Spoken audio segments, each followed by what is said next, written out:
बंदी छोड़ सतगुरु रामपाल जी परमेश्वर जी की जय हो। परम पिता परमात्मा सारी सृष्टि के रचनहार कुल मालिक असंख्य ब्रह्मांडों के स्वामी जगत गुरु तीनों लोकों में प्रवेश करके सबका धारण पोषण करने वाले राजाधिराज आत्माधार नाथों के नाथ देवों के देव महादेव सर्वेश्वर महेश्वर मृत्युंजय अजरो अमर आदि अनादि सनातनी प्रभु जगत पिता जगदीश्वर श्री श्री 1008 की उपाधि के वास्तविक अधिकारी अकाल मूरत सौद स्वरूपी राम वासुदेव सर्वगतम ब्रह्म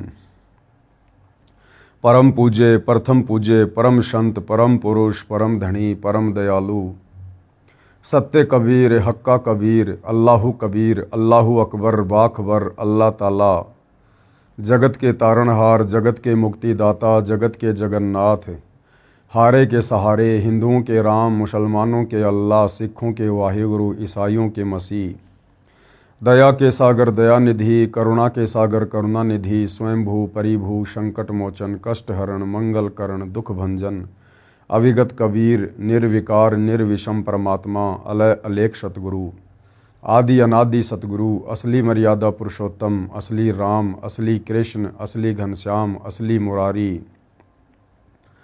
राजाओं के राजा महाराजाओं के महाराजा शहंशाहों के शहंशाह सम्राटों के सम्राट भगवानों के भगवान अल्लाहों के अल्लाह प्रभुओं के प्रभु मसीहाओं के मसीह सच्चे वाहिगुरु बाबाओं के बाबा पीरों के पीर सेठों के सेठ जगत सेठ सावड़सा सेठ सर्वगुण संपन्न अनंत कोटि कलाओं के स्वामी अनंत कोटि ब्रह्मांडों के नायक योगियों में महायोगी ध्यानियों में महाध्यानी सिद्धों में परम सिद्ध ज्ञानियों में तत्व ज्ञानी ब्रह्म ज्ञानी महाज्ञानी परम ज्ञानी सर्वश्रेष्ठ ज्ञानी विज्ञानी युवा कबीर समर्थ कबीर असमवात अमित ओझा सच्चे रहनुमा करीम अल्लाह सुभान अल्लाह दुनिया के अंतिम पैगंबर 8 सितंबर 1951 से गांव धनाना जिला सोनीपत हरियाणा भारतवर्ष की पावन भूमि पे प्रकट रियल कल्कि भगवान श्री नारायण साकार हरि श्री बाबा साहेब नूर अनंत परमात्मा सच्चे दरवेश सच्चे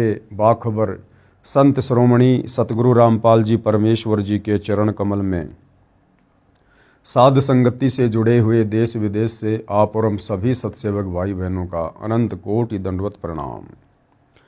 सत्साई भाई और बहनों, बहुत बड़ी दया बहुत बड़ी मेहर पूज्य गुरुदेव भगवान की परमेश्वर रामपाल जी की, जिनके शुभ आशीर्वाद से विशेष आशीर्वाद से आप और हम सभी भाई बहन विशेषकर हिंदू समाज से जुड़े श्रद्धालुओं को अपने ही धर्म के विषय में अपने ही पंथ के विषय में अपने ही धर्म की पवित्र पुस्तकों के विषय में वो गूढ़ और अनसुनी सच्चाई अब सुनने और समझने को मिल रही है, जो सच्चाई हमें सदियों से हमारे ज्ञानहीन धर्म गुरु नहीं बता पाए नहीं समझा पाए। और इस अनसुनी आध्यात्मिक सच्चाई से दूर रहने के चलते हमारे पूर्वज मृत्यु उपरांत पशु योनि में चले गए, पक्षी योनि में चले गए, नरक में चले गए, वो भूत बने हुए फिर रहे हैं। और अब हमारे से हमारे धर्मगुरु हमारे उन्हीं भूत बने पूर्वजों के श्राद्ध वगैरह निकलवा रहे हैं, हमसे प्रेत पूजा करवा रहे हैं, भूत पूजा करवा रहे हैं, पितृ पूजा करवा रहे हैं। इस आध्यात्मिक ज्ञान की नासमझी के कारण हमारे धर्मगुरुओं ने हमारे पूर्वजों की दुर्गति करवा दी और हमारी भी दुर्गति करवाने की दिशा में हमें आगे बढ़ा रहे थे। भाइयों और बहनों, हम कोटि कोटि शुक्रिया अदा करते हैं सतगुरु रामपाल जी का, जिन्होंने समय पर आकर हमें संभाल लिया, हमें शास्त्र अनुकूल सत भक्ति ज्ञान देकर मार्ग देकर हमें उबार लिया और अब हमें भक्ति के सही मार्ग पर चलने के लिए प्रेरित कर रहे हैं। तो भाइयों और बहनों, ये पवित्र पुस्तक जिसके ऊपर वीडियो बनाने की श्रृंखला जारी है, इसी श्रृंखला में आज इस पवित्र पुस्तक हिंदू साहिबान नहीं समझे गीता वेद पुराण, इसका 11वें नंबर का वीडियो है। और प्रत्येक वीडियो में गुरुदेव भगवान के आशीर्वाद से हिंदू समाज से जुड़े श्रद्धालुओं को अध्यात्म के विषय में काफ़ी गहन जानकारियाँ प्राप्त हो रही हैं। और भाइयों और बहनों, जब तक हमें इस बात का पता नहीं चलेगा कि सृष्टि की रचना कैसे हुई है, आप और हम कौन हैं, क्यों पैदा हो रहे हैं, क्यों मर रहे हैं, इस जन्म से पहले हम कहाँ थे, किस योनि में थे, और यदि सत भक्ति शास्त्र अनुकूल सच्चे सतगुरु से लेकर नहीं की तो ये शरीर छूटने के बाद हम कहाँ जाएंगे, किस लोक में जाएंगे, किस योनि में जाएंगे, हमारे बच्चे कहाँ जाएंगे, हमारा परिवार कहाँ जाएगा। तो जब तक भाई और बहनों हमें इस गूढ़ सच्चाई का पता नहीं चलेगा, जिस गूढ़ सच्चाई को आत्मज्ञान कहते हैं, यानी जीव की अपने विषय में संपूर्ण जानकारी आत्मज्ञान के अंतर्गत आती है, तो जब तक हमें आत्मज्ञान नहीं होगा तब तक हम परमात्म ज्ञान को प्राप्त करने की दिशा में आगे नहीं बढ़ेंगे, हमारी रुचि नहीं बन पाएगी। और जब हमारे को परमात्म ज्ञान की दिशा में आगे बढ़ने की प्रेरणा मिलेगी तो फिर हमारे लिए ये जानना अति आवश्यक हो जाता है कि ये हमारे देवी देवता कौन हैं, ये ब्रह्मा विष्णु महेश कौन हैं, हम जीव श्रेणी में क्यों हैं, वो देव श्रेणी में क्यों हैं, परमात्मा कौन है, कैसा है, कहाँ रहता है, कैसे मिलेगा। इन शास्त्रों में परमात्मा की भक्ति से प्राप्त जिन सुखों का वर्णन है वो सुख भक्ति करते करते हमें क्यों नहीं प्राप्त हो रहे, किस विधि से वो सुख मिलेंगे। फिर भाइयों और बहनों हम इस परमात्म ज्ञान को प्राप्त करने की दिशा में सोचेंगे और सोचेंगे तो निसंदेह फिर हमें रास्ता भी मिलेगा, और रास्ता मिलेगा तो फिर हम निसंदेह आगे की ओर बढ़ने का भी प्रयास करेंगे। तो भाइयों और बहनों, सतगुरु रामपाल जी के कर कमल से लिखित यह पवित्र पुस्तक हिंदू साहिबान नहीं समझे गीता वेद पुराण हमें इसी निष्कर्ष पर लेकर जाएगी यदि हमने इस पुस्तक को अंत तक निष्पक्ष होकर धैर्य के साथ पूरा पढ़ा या पूरा सुना। तो आज जो 5वां अध्याय है इस पुस्तक का, इस 5वें अध्याय में सतगुरु रामपाल जी हमें बताएंगे कि श्री ब्रह्मा जी, श्री विष्णु जी, श्री शिव जी के माता पिता की जानकारी।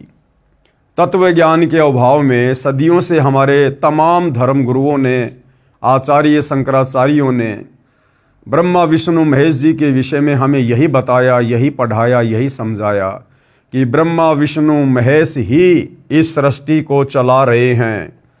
ब्रह्मा जी सृष्टि की उत्पत्ति करते हैं, विष्णु जी इसका पालन पोषण करते हैं और शंकर जी फिर संहार करते हैं।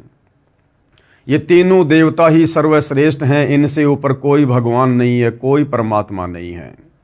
अब भाइयों और बहनों विचार करो, ये तीनों देवता भी सर्वश्रेष्ठ कहाँ हुए जो इन तीनों देवताओं को एक एक कार्य करना पड़ रहा है। अगर यही सर्वश्रेष्ठ परमात्मा होते तो ये सारा का सारा कार्य तो इनमें से अकेला कोई एक ही कर लेता, लेकिन तीनों देवताओं को अलग अलग कार्य करने पड़ रहे हैं। जीवों की उत्पत्ति का कार्य श्री ब्रह्मा जी कर रहे हैं, जीवों के पालन पोषण का कार्य श्री विष्णु जी कर रहे हैं, और अंत में मारने पीटने का, संहार करने का कार्य श्री शंकर जी कर रहे हैं। तो ये फिर आधे अधूरे हुए, ये कंप्लीट कहाँ हुए। अगर कंप्लीट होता तो इनमें से कोई एक ये सारे कार्य कर लेता, क्योंकि परमात्मा तो समर्थ होता है, सक्षम होता है। तो भाइयों और बहनों, हमारे धर्मगुरुओं को हमारे ही धर्मशास्त्रों का ज्ञान नहीं था, क्योंकि ये ज्ञान तत्वदर्शी संत की शरण ग्रहण किए बिना नहीं हो सकता। हमारी बुद्धि नहीं खुल सकती। हम सब जीव कैटेगरी के प्राणी हैं, वो चाहे हमारे धर्मगुरु हो, चाहे 33 करोड़ देवी देवता हो, चाहे ब्रह्मा विष्णु महेश हो, हम सब जीव कैटेगरी में हैं। और ये कार्य स्वयं परमात्मा ही संत रूप धारण करके, तत्वदर्शी संत का रूप धारण करके, वो परमात्मा परम अक्षर ब्रह्म सच्चिदानंद घन ब्रह्म, वो कबीर देव, वो परमेश्वर स्वयं ही इस भेद को आकर खोलते हैं। बाकी जीव के बस की बात नहीं कि जीव इन शास्त्रों को पढ़कर इनके सार को निकालकर अन्य प्राणियों को समझा सके या खुद समझकर सत भक्ति कर सके। तो आज से पहले तो भाइयों और बहनों, आप और हमारे लिए सदियों से यही एक बहुत बड़ी पहेली बनी हुई थी कि ब्रह्मा विष्णु महेश ये अजन्मा हैं, सर्वेश्वर हैं, महेश्वर हैं, इनके कोई माता पिता नहीं है, इन्होंने सबको उत्पन्न किया है। जबकि ये हमारे पवित्र धार्मिक ग्रंथ चीख चीख कर इस बात की गवाही दे रहे हैं। खुद श्री ब्रह्मा जी, श्री विष्णु जी और श्री शंकर जी श्री देवी भागवत महापुराण में स्वीकार कर रहे हैं कि भैया हम तीनों का जन्म और मरण होता है, हम नित्य नहीं हैं, अविनाशी नहीं हैं, और हमारे तो माता पिता भी हैं, और हम तो किसी और शक्ति के अधीन होकर एक एक कार्य कर रहे हैं। ब्रह्मा जी उत्पत्ति का, विष्णु जी पालन का, शंकर जी संहार का। और इन्हीं धर्मशास्त्रों को हमारे धर्मगुरु दिन रात चश्मे लगा लगा के पढ़ा करते थे, लेकिन वो निष्कर्ष निकाल कर ना तो खुद समझ पाए और ना आम समाज में वो सच्चाई पेश कर पाए। क्योंकि कबीर परमात्मा कहते हैं कि गुरु बिन काहू न पाया ज्ञाना, और ज्यों थोथा बुश छिड़े मूड किसाना। तो भाइयों और बहनों, अब हमें वो सच्चा गुरु मिला है, तत्वदर्शी गुरु मिला है, और अब उन्होंने सारे के सारे भेद निष्कर्ष इन धर्मशास्त्रों के निकाल कर टीवी चैनलों पर और पुस्तकों के माध्यम से सार्वजनिक कर दिए हैं। अब यदि किसी ने अपनी आत्मा का कल्याण करवाना होगा तो इन धर्म ग्रंथों में लिखी सच्चाई को स्वीकार करेगा और सत भक्ति करके अपनी आत्मा का कल्याण करवाएगा। अन्यथा भाई इस काल के लोक में जन्म और मरण ये अटल नियम है, अटल सिद्धांत है। 84 लाख योनियां भोगो, 84 लाख योनियां भोगने के बाद परमात्मा का विधान है एक मनुष्य जन्म देता ही देता है। उस मनुष्य जन्म को फिर हम इसी प्रकार से बर्बाद कर जाएंगे, फिर 84 लाख योनियों में जाएंगे, फिर नरक भोगेंगे। ये चक्कर युगों युगों से चलता आ रहा है। और यदि आज हमने आंखें नहीं खोली, सतगुरु रामपाल जी की शरण ग्रहण करके शास्त्र अनुकूल सत भक्ति की शुरुआत नहीं की, तो ये जन्म मरण और लक 84 का चक्कर भाइयों और बहनों हमारा अंत काल तक चलेगा, नहीं मिटेगा। तो सतगुरु रामपाल जी हमें क्या जानकारी दे रहे हैं श्री ब्रह्मा विष्णु महेश जी के माता पिता के विषय में, इनकी जन्म और मृत्यु के विषय में। प्रश्न नंबर 28।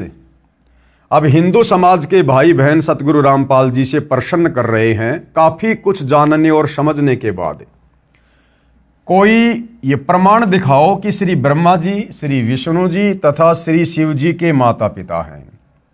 ऊपर इस पुस्तक के ऊपर 10 वीडियो बन चुके हैं और काफी कुछ जानकारी सतगुरु रामपाल जी ने हिंदू भाई बहनों को हिंदू धर्मशास्त्रों से दिखाई, तो उनकी आंखें खुलने लगी और अब उनकी जिज्ञासा आगे से आगे अध्यात्म को जानने की हो रही है। तो उसी जिज्ञासा के अंतर्गत उन्होंने सवाल किया सतगुरु रामपाल जी से। जब सतगुरु रामपाल जी ने कहा कि भैया आपके ब्रह्मा विष्णु महेश, इनके तो माता पिता हैं, इनके तो जन्म मृत्यु होती है, इनका खुद का मोक्ष नहीं है, ये खुद भी लक 84 योनियों में जाते हैं, नरक भोगते हैं। तो फिर हिंदू श्रद्धालुओं ने पूछा, जी इसका कोई प्रमाण दिखाओ कि श्री ब्रह्मा जी, श्री विष्णु जी तथा श्री शिव जी के माता पिता हैं। तो सतगुरु रामपाल जी प्रमाण दिखा रहे हैं। श्री देवी महापुराण, ये गीता प्रेस गोरखपुर से प्रकाशित है। इसके 3रे स्कंद के अध्याय 4 और 5 में श्री विष्णु जी ने अपनी माता दुर्गा की स्तुति करते हुए कहा है कि हे मात, यानी भगवान विष्णु जिसको हम पूर्ण परमात्मा मान रहे थे, अजन्मा मान रहे थे, और इस श्री देवी महापुराण में श्री विष्णु जी खुद देवी दुर्गा को माता कहकर संबोधित कर रहे हैं। और क्या कह रहे हैं? हे मात, आप शुद्ध स्वरूपा हो, सारा संसार आपसे ही उद्भाषित हो रहा है। यानी विष्णु जी कह रहे हैं कि हे माता दुर्गा, ये सारा संसार आपसे ही चलायमान है, हम आपकी कृपा से विद्यमान हैं। विष्णु जी कह रहे हैं कि मैं, ब्रह्मा और शंकर, हम तीनों तो आपकी दया से विद्यमान हैं। मैं कौन? विष्णु जी। मैं ब्रह्मा और शंकर तो जन्मते मरते हैं। अभी भाइयों और बहनों आपको मौखिक दिखाया जा रहा है, आगे आपको इसी देवी महापुराण से दिखाया जाएगा।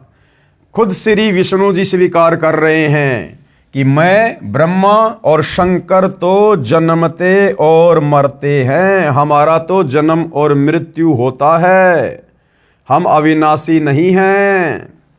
हमारा तो आविर्भाव यानी जन्म तथा तिरोभाव यानी मृत्यु हुआ करता है। विष्णु जी कह रहे हैं कि हे माते, हमारा तो जन्म और मृत्यु होता है, हम अविनाशी नहीं हैं। अविनाशी यानी जिसकी कभी मृत्यु ना हो। तो विष्णु जी कह रहे हैं कि हम तीनों देवता अविनाशी नहीं हैं, हम तो नाशवान हैं, हम जन्मते हैं और मरते हैं। तुम ही जगत जननी और सनातनी देवी हो और प्रकृति देवी हो। और विष्णु जी अपनी माता दुर्गा जी को क्या कह रहे हैं कि तुम ही जगत की जननी यानी सारे संसार को जन्म देने वाली, और सनातनी देवी, सनातनी यानी सबसे पहले वाली, तुम ही सनातनी देवी हो और प्रकृति देवी हो। प्रकृति भी दुर्गा जी को कहा जाता है। अब श्री विष्णु जी को केवल इतना ही ज्ञान है, अपने विषय में इन्होंने सच्चाई बता दी, परंतु अब श्री विष्णु जी देवी दुर्गा से ऊपर नहीं जानते कि कोई और भी भगवान है, कोई और भी परमात्मा है। जबकि भाई और बहनों, आपको कल 10वें नंबर के वीडियो में इसी पवित्र पुस्तक से हिंदू धर्मशास्त्रों का हवाला देते हुए आप जियों को साबित कर दिया गया कि देवी दुर्गा भी राजा हिमालय को ज्ञान देते समय इसी देवी महापुराण में साफ साफ कह रही है अपने भगत हिमालय को कि और सब बातें छोड़ दे, यानी मेरी दुर्गा की पूजा भक्ति भी छोड़ दे और उस ब्रह्म की साधना कर जिसका ओम मंत्र है, तेरा कल्याण हो। यानी विष्णु जी तो देवी दुर्गा से ऊपर किसी को नहीं जानते, और देवी दुर्गा अपने से ऊपर उस ब्रह्म की भक्ति करने के लिए कह रही है। और वो ब्रह्म यानी वो काल जो गीता का ज्ञान देता है, वो गीता जी में अध्याय 18 श्लोक नंबर 62 में अर्जुन को अपने से अन्य किसी और परम अक्षर ब्रह्म अविनाशी परमात्मा की भक्ति करने के लिए कह रहा है। तो भाई और बहनों, हमारे धर्म गुरुओं का अध्यात्म ज्ञान तो घुटनों में था, घुटनों में। और श्री ब्रह्मा विष्णु महेश को भी आध्यात्मिक ज्ञान नहीं था कंप्लीट। अगर श्री विष्णु जी को वेदों का ज्ञान होता, कंप्लीट आध्यात्मिक ज्ञान होता, तो देवी दुर्गा को सनातनी देवी कहकर संबोधित नहीं करता। तो क्या कह रहे हैं कि तुम ही जगत जननी हो और सनातनी देवी हो और प्रकृति देवी हो। अब शंकर भगवान क्या कह रहे हैं भाई और बहनों, अब शंकर जी के भी आध्यात्मिक ज्ञान का निष्कर्ष आप जियों के सामने है कि शंकर जी को कितना ज्ञान है।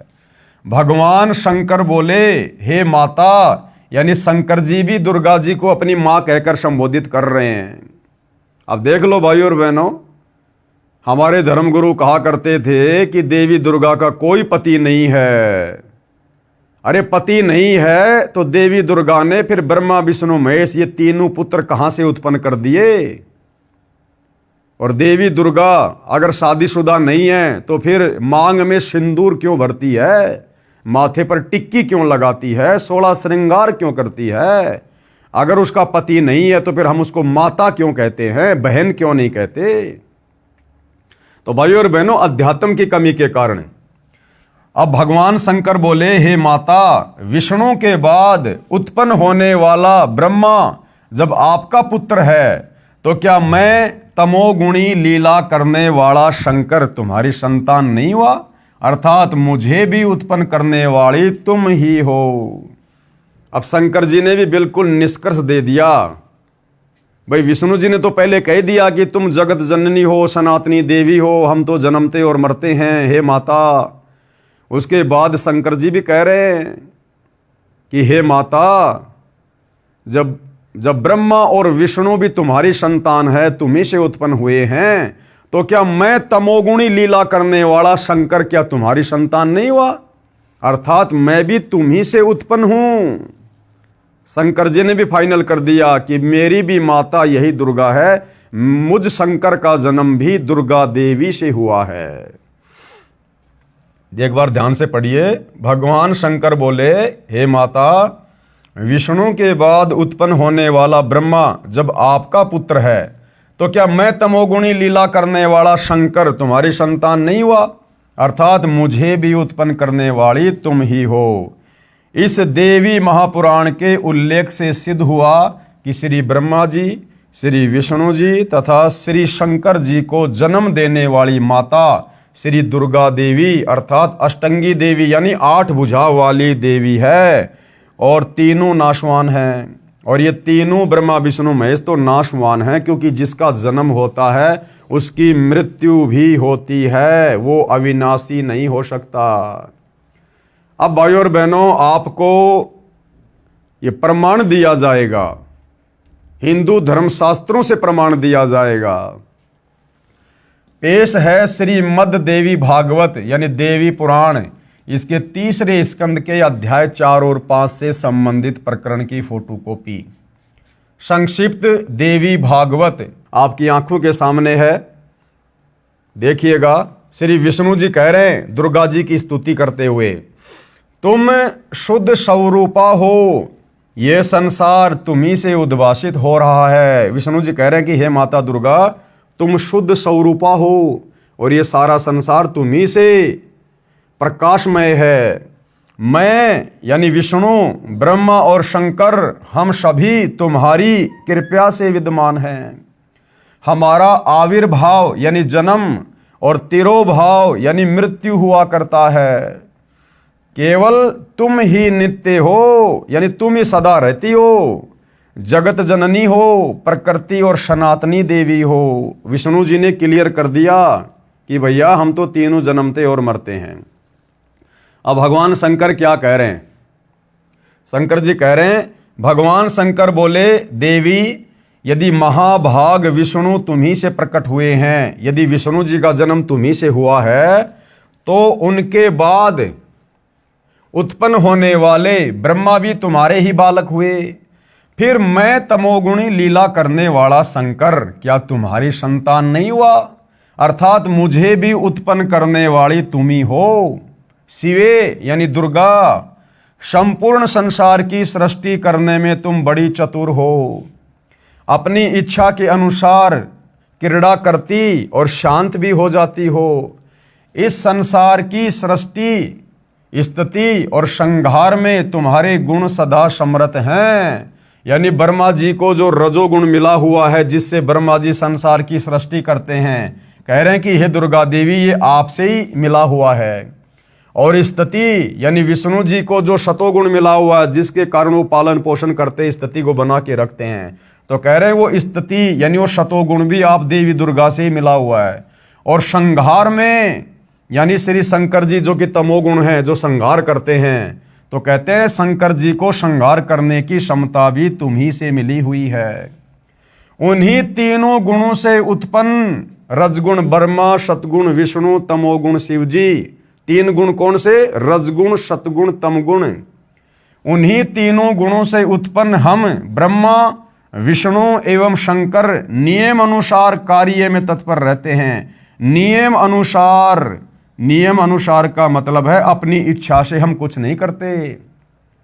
आपने हमें जो ड्यूटी दे रखी है, जो कार्य दे रखा है, एक एक ये गुण देकर ब्रह्मा जी को रजोगुण युक्त बनाकर, मुझे शतोगुण बनाकर और शंकर जी को तमोगुण बनाकर आपने जो ये ड्यूटी दे रखी है, स्थिति की, उत्पत्ति की और संहार की, कह रहे हम तीनों देवता आपके अधीन होकर नियम अनुसार यानी जो आपकी आज्ञा होती है, हम तो कार्य में तत्पर रहते हैं।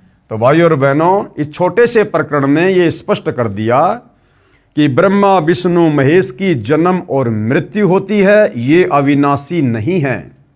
दूसरा मैटर, ये देवी दुर्गा इन तीनों की माता है।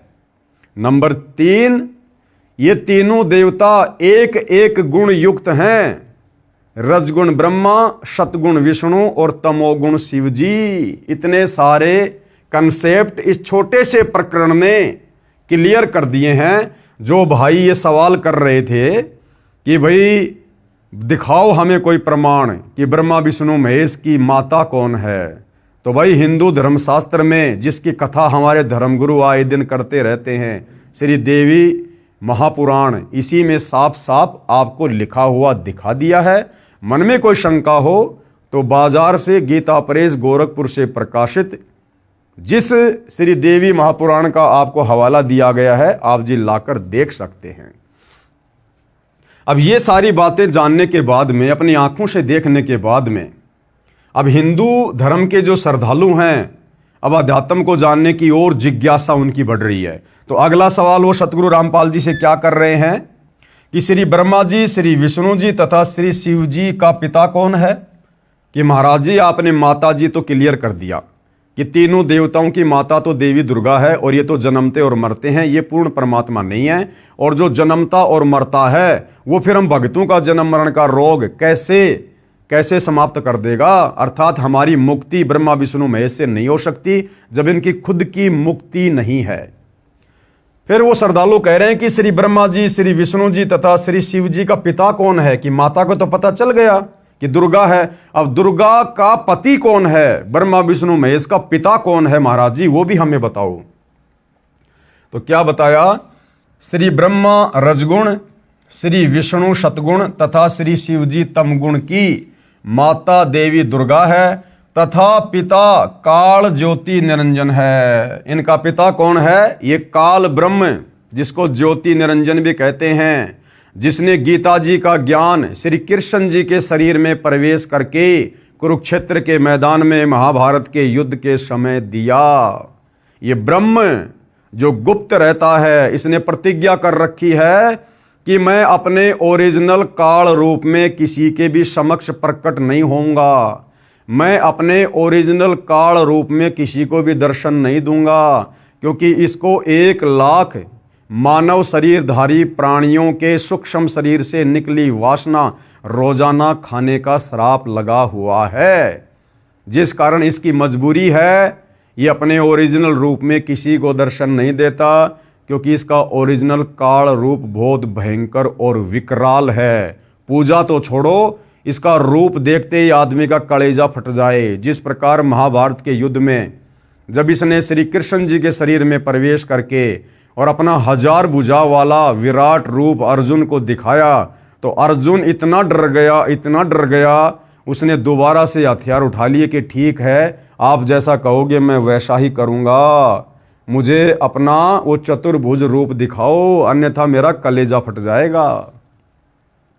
तो गुरुदेव भगवान कह रहे कि तीनों देवताओं की माता है दुर्गा तथा पिता काल ज्योति निरंजन है। अब देखिए, इसका भी आपको प्रमाण देंगे भाई और बहनों।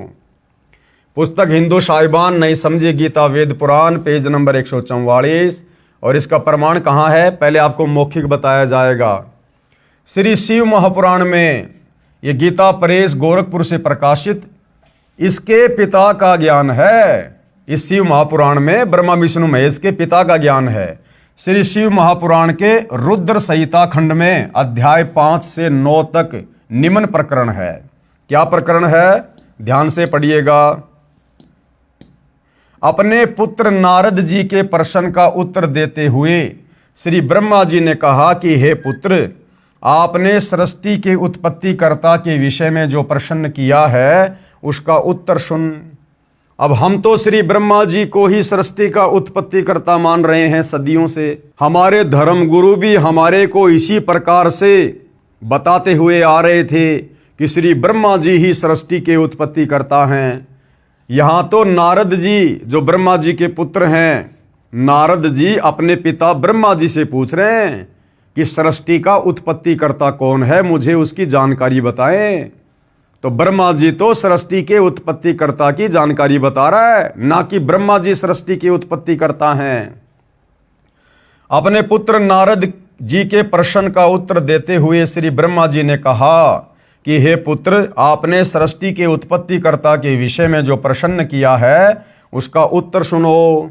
अब क्या कह रहे हैं श्री ब्रह्मा जी, सृष्टि का उत्पत्तिकर्ता कौन है? प्रारंभ में, यानी सबसे पहले शुरुआत में केवल एक सद ब्रह्म ही शेष था। ये ब्रह्मा जी सद ब्रह्म किसको कह रहे हैं? इस काल को कह रहे हैं, काल ब्रह्म को कह रहे हैं। प्रारंभ में केवल एक सद ब्रह्म ही शेष था, सब स्थानों पर प्रलय था। उस निराकार परमात्मा ने, यानी वो काल जो अपने ब्रह्मलोक में रहता है किसी को दर्शन नहीं देता, और दर्शन ना होने के कारण हमारे साधु संत महात्माओं ने उसको निराकार की संज्ञा दे दी, जबकि वो आकार में है, साकार है, मनुष्य जैसा उसका रूप है, लेकिन वो किसी को दर्शन नहीं देता। इसलिए ऋषि मुनियों ने, तपस्वियों ने समाधि लगा लगा के, तप कर करके खूब कोशिश की, लेकिन उसके दर्शन नहीं हुए। उसके प्रकाश के दर्शन हुए, उसकी ज्योति के दर्शन हुए, जिस कारण से साधु संत महात्माओं ने मान लिया कि वो परमात्मा निराकार है, निराकार है, जबकि वो साकार है। तो उसी आधार से, क्योंकि ब्रह्मा जी ने भी काफ़ी लंबे समय तक समाधि लगाई थी उसकी खोज के लिए, उसके दर्शन के लिए, लेकिन ब्रह्मा जी को उस काल ब्रह्म ने दर्शन नहीं दिए। अंत में ब्रह्मा जी ने यही निष्कर्ष निकाल लिया कि वो निराकार है, वो दिखाई नहीं देता। तो ब्रह्मा जी कह रहे कि उस निराकार परमात्मा ने अपना स्वरूप शिव जैसा बनाया। शिव कौन? ये शिव शंकर, ब्रह्मा जी का सबसे छोटा भाई, क्योंकि ये 3 भाई हैं, ब्रह्मा विष्णु महेश। अब भाइयों और बहनों, आपने पहले पढ़ा ये काल क्या करता है, ये अपने तीनों पुत्रों ब्रह्मा विष्णु महेश का रूप बनाकर उनके भक्तों को दर्शन देता है। तो ब्रह्मा जी यह क्या कह रहे हैं कि उस निराकार परमात्मा ने शिव का आकार बनाया, शिव का रूप बनाया। अब विचार करो भाई और बहनों, एक तरफ तो ब्रह्मा जी कह रहे हैं कि भाई वो निराकार परमात्मा है, निराकार यानी जिसका कोई रूप है ही नहीं। उस निराकार परमात्मा ने अपना स्वरूप शिव जैसा बनाया। अब वो निराकार कैसे रह गया जब उसने शिव के जैसा, शंकर जी के जैसा अपना रूप बना लिया? तो वो निराकार कैसे हुआ भाई? तो ये इनकी आध्यात्मिक अज्ञानता है ब्रह्मा विष्णु महेश जी की। उस निराकार परमात्मा ने यानी काल ने अपना स्वरूप शिव जैसा बनाया, क्योंकि वो अपने ओरिजिनल रूप में तो आ नहीं सकता। उसने प्रतिज्ञा कर रखी है, सौगंध खा रखी है कि ये मेरा अटल नियम है, मैं किसी को भी अपने ओरिजिनल काल रूप में दर्शन नहीं दूंगा। तो उसकी मजबूरी हो जाती है अपने तीनों बेटों के रूप बनाकर लोगों को दर्शन देने की। तो उस काल ने अपना शिव जैसा रूप बनाया, उसको सदाशिव कहा जाता है। उसने अपने शरीर से एक स्त्री निकाली, कौन? दुर्गा। अब ब्रह्मा जी क्या कह रहे हैं? अब भाइयों और बहनों, ये श्री ब्रह्मा जी का आधा अधूरा ज्ञान है। कह रहा कि उस निराकार सदाशिव ने, उस निराकार परमात्मा ने जिसने शिव रूप बनाया, जिसको सदाशिव भी कहते हैं यानी काल, उसने अपने शरीर से एक स्त्री निकाली। वो स्त्री कौन? दुर्गा, जो आगे चलकर उसकी पत्नी कहलाई। अब बताओ भाइयों और बहनों, अब मेरे शरीर से यदि कोई बेटा या बेटी उत्पन्न होगी तो वो क्या कहलाएगी मेरी? या तो बेटा या बेटी। किसी स्त्री के शरीर से कोई बच्चा उत्पन्न होगा या किसी पुरुष के सहयोग से कोई बच्चा उत्पन्न होगा तो वो क्या कहलाएगा? उसकी संतान कहलाएगा। लेकिन यहां पर इस काल ने, ब्रह्मा जी कह रहे हैं कि अपने शरीर से एक स्त्री निकाली, उत्पन्न की।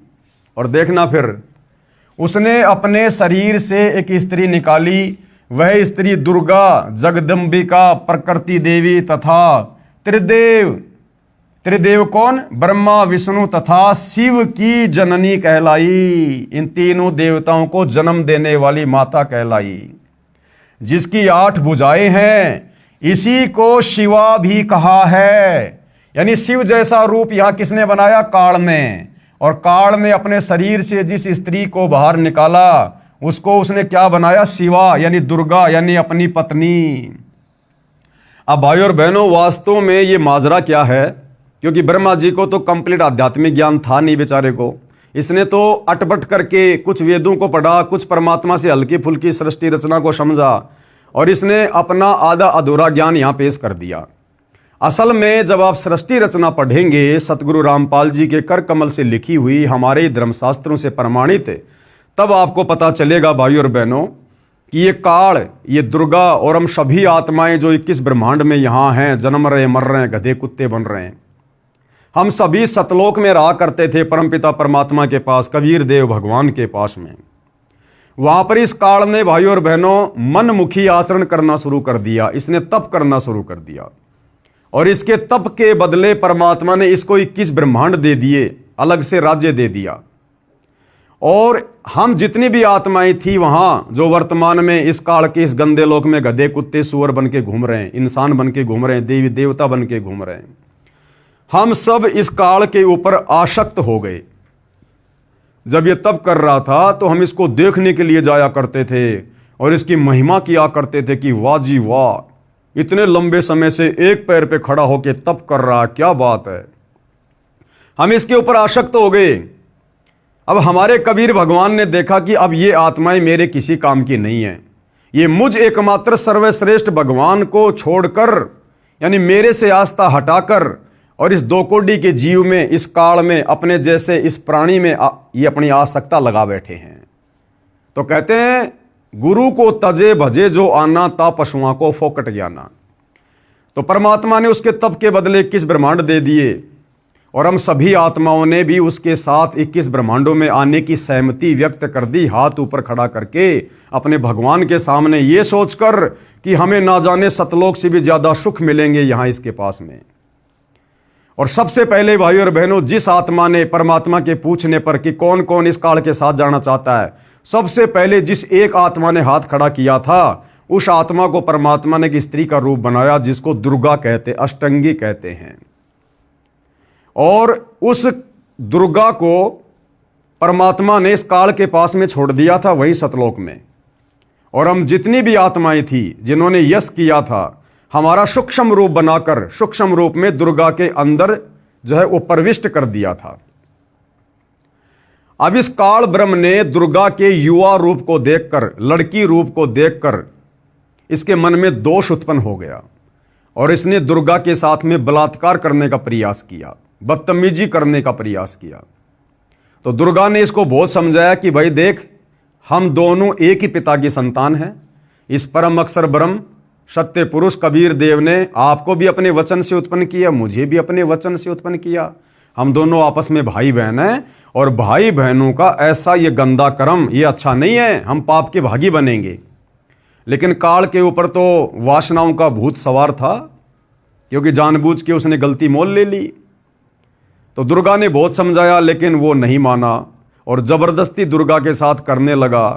और जैसे उसने दुर्गा को चूमने के लिए, उसका चुंबन लेने के लिए अपना मुंह खोला, तो दुर्गा ने सूक्ष्म रूप बनाया, सूक्ष्म रूप बनाकर काल के मुख के माध्यम से उसके पेट में जा बैठी और वहां जाकर परमपिता परमात्मा कबीर साहिब से अर्ज की, अरदास की कि हे परमेश्वर मेरी रक्षा करो, मेरी रक्षा करो। तो परमात्मा को तो पता था कि भैया तुम्हें अच्छा खासा खाना पीना घूमना मिल रहा था, क्यों तुम इसके ऊपर आसक्त हुए, अब भुगतो।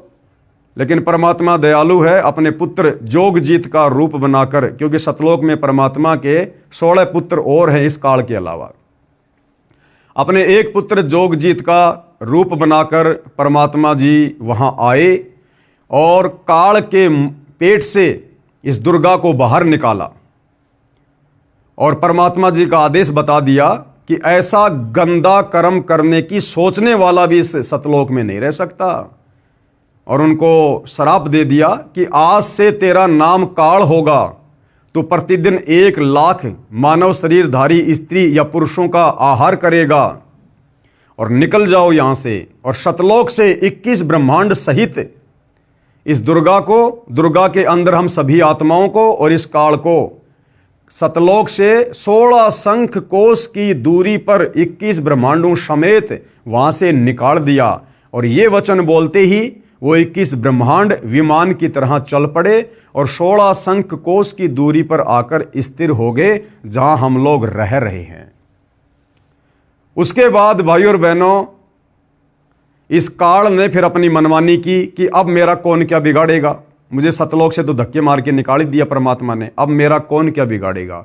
फिर इसने दुर्गा के साथ में शारीरिक संबंध बनाए और शारीरिक संबंध बनाकर फिर ये 3 पुत्र ब्रह्मा विष्णु महेश इसने उत्पन्न किए। और इनको उत्पन्न करके फिर इस काल ने प्रतिज्ञा की कि मैं आज के बाद किसी के सामने प्रकट नहीं होऊंगा, अपने ओरिजिनल काल रूप में किसी को दर्शन नहीं दूंगा। और इन तीनों बेटों के माध्यम से दुर्गा के द्वारा हम सब की यहां पर इसने दुर्गति करवा रखी है। ब्रह्मा के माध्यम से उत्पत्ति करवाता है, विष्णु के माध्यम से पालन पोषण करवाता है और शंकर जी के माध्यम से हमारा संहार करवाता है। इस प्रकार ये काल प्रतिदिन 1 लाख मानव शरीरधारी स्त्री पुरुषों का आहार करता है। हम मरने के बाद कहाँ जाते हैं? सबसे पहले सूक्ष्म शरीर में ये आत्मा वहीं जाती है और सूक्ष्म शरीर से फिर ये जमा वासना को निकाल के खाता है, जो इसका भोजन है। तो सृष्टि रचना के माध्यम से हमें पता चलेगा। तो इस प्रकार से श्री ब्रह्मा जी नारद को कुछ तो सृष्टि रचना सुनकर आधी अधूरी और कुछ वेदों को पढ़कर कह रहा है कि उस सदाशिव ने अपने शरीर से एक स्त्री को निकाला जिसको शिवा कहा जाता है।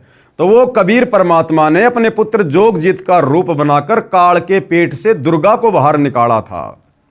ये दोनों फिर आपस में पति पत्नी कहलाए इस लोक में आने के बाद। अब ध्यान से पढ़िए, अब समझ में आएगा। प्रारंभ में केवल एक सद्ब्रह्म ही शेष था, सब स्थानों पर प्रलय था। उस निराकार परमात्मा ने, काल के विषय में कह रहा है, अपना स्वरूप शिव जैसा बनाया, क्योंकि खुद तो अपने रूप में आता नहीं, उसको सदाशिव कहा जाता है। उसने अपने शरीर से एक स्त्री निकाली, वह स्त्री दुर्गा, जगदम्बिका, प्रकृति देवी तथा त्रिदेव ब्रह्मा विष्णु तथा शिव की जननी कहलाई, जिसकी 8 भुजाएं हैं। इसी को शिवा भी कहा है, यानी दुर्गा को ही शिवा कहा जाता है। श्री विष्णु जी की उत्पत्ति, अब श्री ब्रह्मा जी बता रहे हैं अपने बेटे नारद को कि विष्णु जी की उत्पत्ति कैसे हुई। सदाशिव और शिवा, यानी सदाशिव यानी वो काल और शिवा यानी दुर्गा ने पति पत्नी रूप में रहकर एक पुत्र की उत्पत्ति की, उसका नाम विष्णु रखा। तो विष्णु जी के पिता कौन हुए? ये काल भगवान, ये सदाशिव जिसको काल ब्रह्म कहते हैं, और माता कौन हुई? दुर्गा। आगे आपको भाई और बहनों इस देवी महापुराण की फोटोकॉपी भी दिखाएंगे आपको।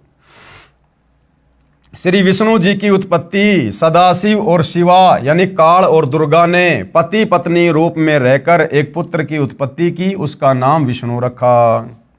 अब आगे पढ़िए, श्री ब्रह्मा जी की उत्पत्ति कैसे हुई।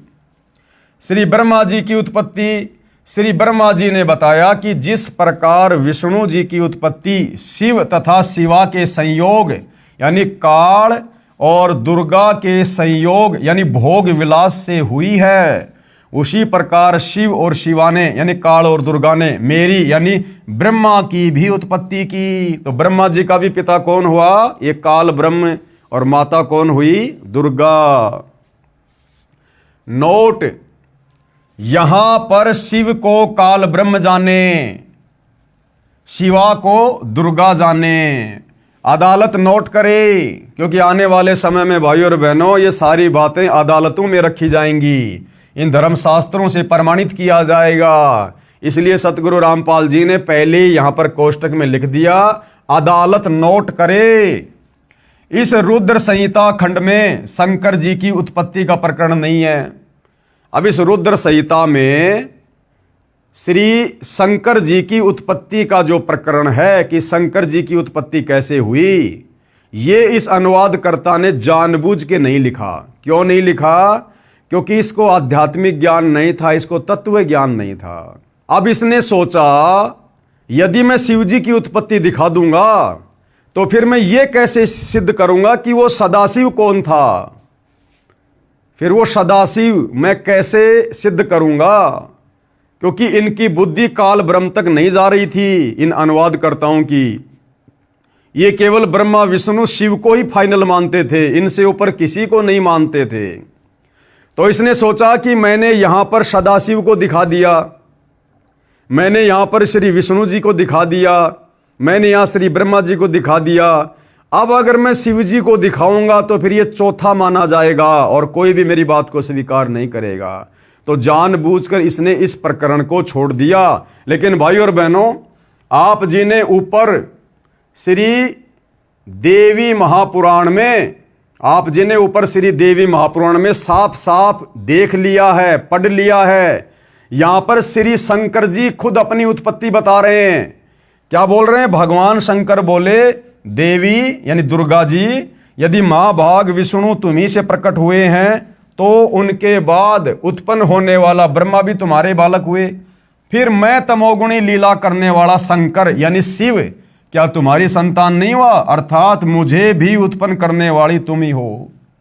भाई चोर चुरावे तू मड़ी, गाडे पानी मां, वो गाडे व ऊपर आवे, सच्चाई छानी ना।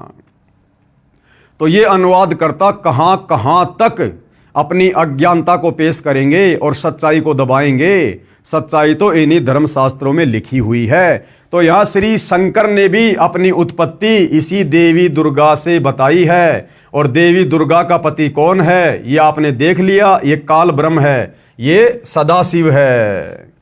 तो तीनों देवताओं की उत्पत्ति यहां पर इस काल ब्रह्म और उसकी पत्नी दुर्गा के संयोग से, पति पत्नी व्यवहार से हुई है। इस रुद्र संहिता खंड में शंकर जी की उत्पत्ति का प्रकरण नहीं है, यह अनुवादकर्ता की गलती है। वैसे देवी पुराण में शंकर जी ने स्वयं स्वीकारा है कि मेरा जन्म दुर्गा यानी प्रकृति से हुआ है, जो अभी आपको दिखाया गया। पेश है संक्षिप्त शिव पुराण की रुद्र संहिता खंड से संक्षिप्त प्रकरण की फोटोकॉपी। अभी तो आपको केवल मौखिक दिखाया गया है, अब आपको इसी पवित्र ग्रंथ से दिखाया जाएगा कि इन तीनों देवताओं की माता है दुर्गा और इनके पिता का नाम है काल ब्रह्म। तो ये संक्षिप्त शिव पुराण अपने पुत्र नारद की ये बात सुनकर लोक पितामह ब्रह्मा वहां इस प्रकार बोले, यानी नारद जी ने क्या सवाल किया था कि मुझे सृष्टि की रचना के विषय में बताओ, संसार की उत्पत्ति के विषय में बताओ। तो यहां पर ब्रह्मा जी क्या बता रहे हैं? ब्रह्मा जी ने कहा ब्रह्मन देव शिरोमणे, तुम सदा समस्त जगत के उपकार में ही लगे रहते हो। तुमने लोगों के हित की कामना से ये बहुत उत्तम बात पूछी है, जिसके सुनने से संपूर्ण लोगों के समस्त पापों का क्षय हो जाता है। उस अनामे शिव तत्व का मैं तुमसे वर्णन करता हूँ। शिव तत्व का स्वरूप बड़ा ही उत्कृष्ट और अद्भुत है। जिस समय समस्त चराचर जगत नष्ट हो गया था, सर्वत्र केवल अंधकार ही अंधकार था, न सूर्य दिखाई देते थे न चंद्रमा, अनन्य ग्रहों और नक्षत्रों का भी पता नहीं था, न दिन होता था न रात, अग्नि पृथ्वी वायु और जल भी सत्ता नहीं थी। प्रधान तत्व अव्याकृत प्रकृति से रहित सोना आकाश मात्र शेष था। दूसरे किसी तेज की उपलब्धि नहीं थी। यानी जब तक इस काल और दुर्गा को परमात्मा ने सतलोक से नहीं निकाला था, 21 ब्रह्मांड नहीं दिए थे, उस समय का वर्णन यहां पर ब्रह्मा जी कर रहे हैं कि उस समय कुछ भी नहीं था, ना ये सूर्य था, ना चंद्रमा था, ना जल था, कुछ भी नहीं था। अदृष्ट आदि का भी अस्तित्व नहीं था, यानी इस काल का भी अस्तित्व नहीं था। शब्द और स्पर्श भी साथ छोड़ चुके थे। गंध और रूप की अभिव्यक्ति नहीं होती थी। रस का भी अभाव हो गया था। दिशाओं का भी भान नहीं होता था। इस प्रकार सब और निरंतर सूची भेद घोर अंधकार फैला हुआ था। उस समय तत्सद ब्रह्म, यानी वो सदाशिव काल तत्सद ब्रह्म, इस श्रुति में जो सत्य सुना जाता है एकमात्र वही शेष था। जब यह वह ऐसा जो इत्यादि रूप से निर्दिष्ट होने वाला भावात्मक जगत नहीं था, उस समय एकमात्र वह सत्य ही शेष था, जिसे योगीजन अपने हृदयाकाश के भीतर निरंतर देखते हैं। वह सतत्व मन का विषय नहीं है। वाणी की भी वहां तक कभी पहुंच नहीं होती। वह नाम तथा रूप रंग से भी शून्य है। वह न स्थूल है, न कृश है, न हश्व है, न दीर्घ है तथा न लघु है, न गुरु। उसमें न कभी वृद्धि होती है, न हास होता है। श्रुति भी उसके विषय में चकित भाव से है। इतना ही कहती है, अर्थात उसकी सत्ता मात्र का ही निरूपण कर पाती है। उसका कोई विशेष विवरण देने में असमर्थ हो जाती है। वह सत्य ज्ञान स्वरूप अनंत परमानंदमय परम ज्योति स्वरूप अप्रमेय आधार रहित निर्विकार निराकार निर्गुण योगी गम्य सर्वव्यापी सबका एकमात्र कारण निर्विकल्प निरारंभ माया शून्य उपद्रव रहित अद्वितीय अनादि अनंत संकोच विकास से शून्य तथा चिन्मय है। जिस परब्रह्म के विषय में ज्ञान और अज्ञान से परिपूर्ण उक्तियों द्वारा इस प्रकार ऊपर बताए अनुसार विकल्प किए जाते हैं, उसने कुछ काल के बाद सृष्टि का समय आने पर द्वितीय की इच्छा प्रकट की। यानी काल ने कुछ समय बाद में ब्रह्मा जी कह रहे हैं कि द्वितीय की उत्पत्ति की, यानी अपने से अन्य किसी और को पैदा करने की सोची। उसके भीतर एक से अनेक होने का संकल्प उदित हुआ। तब उस निराकार परमात्मा ने यानी काल ब्रह्म ने अपनी लीला शक्ति से अपने लिए मूर्ति यानी आकार की कल्पना की। यानी वो शंकर जी अपने बेटे के रूप में आने की उसने लीला की। वह मूर्ति संपूर्ण ऐश्वर्य गुणों से संपन्न, सर्व ज्ञानमयी, शुभ स्वरूपा, सर्वव्यापिनी, सर्वरूपा, सर्वदर्शनी मूर्ति चिन्मय आकार भगवान सदाशिव है। अवार्चिन और प्राचीन विद्वान उन्हीं को ईश्वर कहते हैं। यानी इन साधु संत महात्माओं को, ऋषि मुनियों को, आचार्यों शंकराचार्यों को केवल ये काल ही परमात्मा दिखाई देता जिसको निराकार निराकार कहते हैं। उस समय एकाकी रहकर स्वेच्छानुसार विहार करने वाले उन सदाशिव ने अपने विग्रह से यानी अपने शरीर से स्वयं ही एक स्वरूप भूता शक्ति की सृष्टि की। जबकि काल के पेट में सूक्ष्म रूप बनाकर जब दुर्गा बैठ गई थी तो परमात्मा कबीर जी ने स्वयं ही अपने पुत्र जोगजीत का रूप बनाकर उसको पेट से बाहर निकाला था। लेकिन ब्रह्मा जी को सृष्टि रचना का कंप्लीट ज्ञान नहीं है, जो उनके अपने श्री अंग से कभी अलग होने वाली नहीं थी। उस पराशक्ति को प्रधान प्रकृति गुणवती माया बुद्धि तत्व की जननी तथा विकार रहित बताया गया है। अरे भैया वो तो विकारों से युक्त है, विकार रहित कहाँ है। वह शक्ति अंबिका कही गई। अंबिका यानी दुर्गा। हम गाना सुनते हैं ना, अम्बा है मेरी माँ, जगदम्बा है मेरी माँ। तो वह शक्ति क्या कहलाई? अंबिका यानी दुर्गा।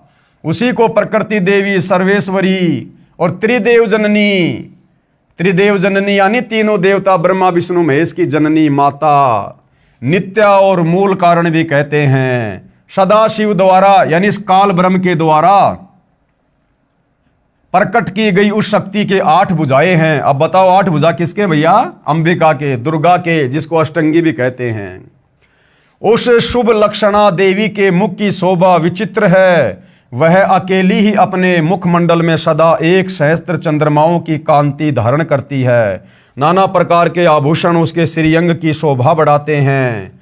वह देवी नाना प्रकार की गतियों से संपन्न है और अनेक प्रकार के अस्त्र शस्त्र धारण करती है। उसके खुले हुए नेत्र खिले हुए कमल के समान जान पड़ते हैं। वह अचिंत्य तेज से जगमगाती है। वह सबकी योनि है। सबकी योनि यानी इस काल ने सभी जीवों को दुर्गा के माध्यम से उत्पन्न किया है, पति पत्नी व्यवहार करके, और सदा उधमशील रहती है। एकाकिनी होने पर भी वह माया संयोगवशात अनेक हो जाती है। और वे जो सदाशिव हैं, ये दुर्गा का पति काल सदाशिव, उन्हें परम पुरुष ईश्वर शिव शंभु और महेश्वर कहते हैं।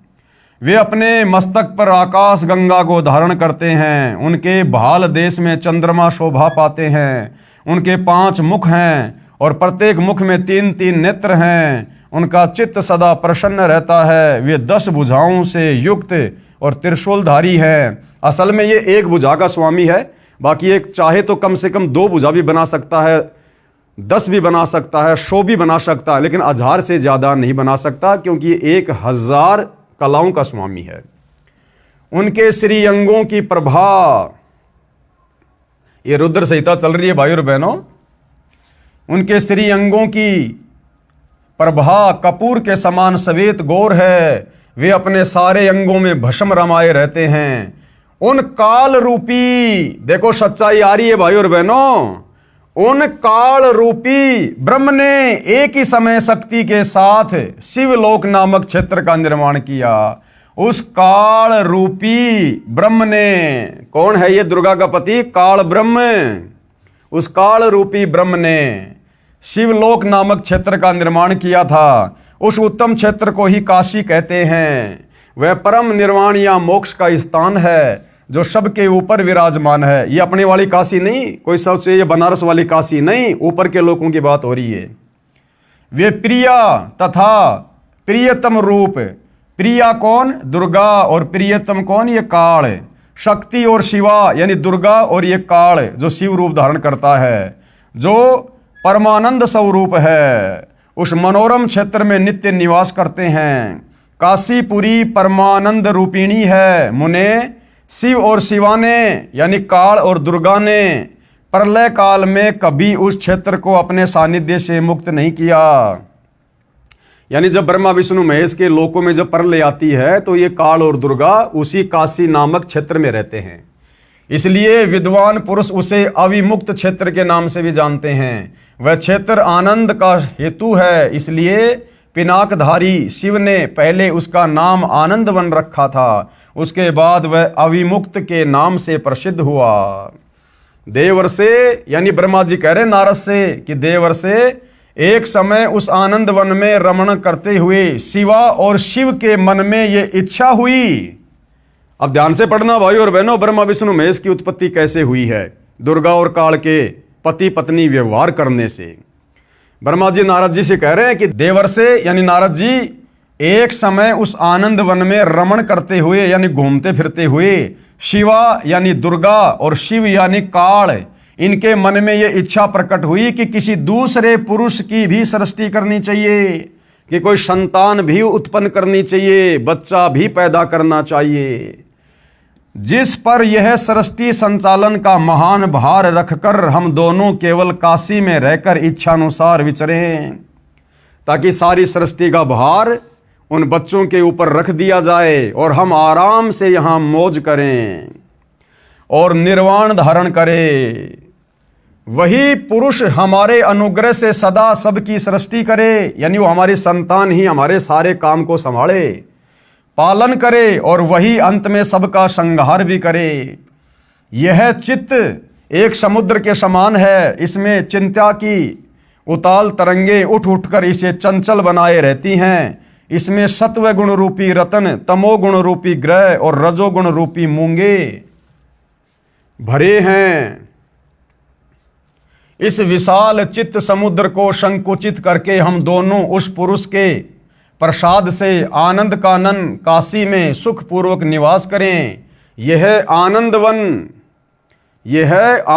वह स्थान है जहां हमारी मनोवर्ती सब ओर से सिमट कर इसी में लगी हुई है, तथा जिसके बाहर का जगत चिंता से आतुर प्रतीत होता है।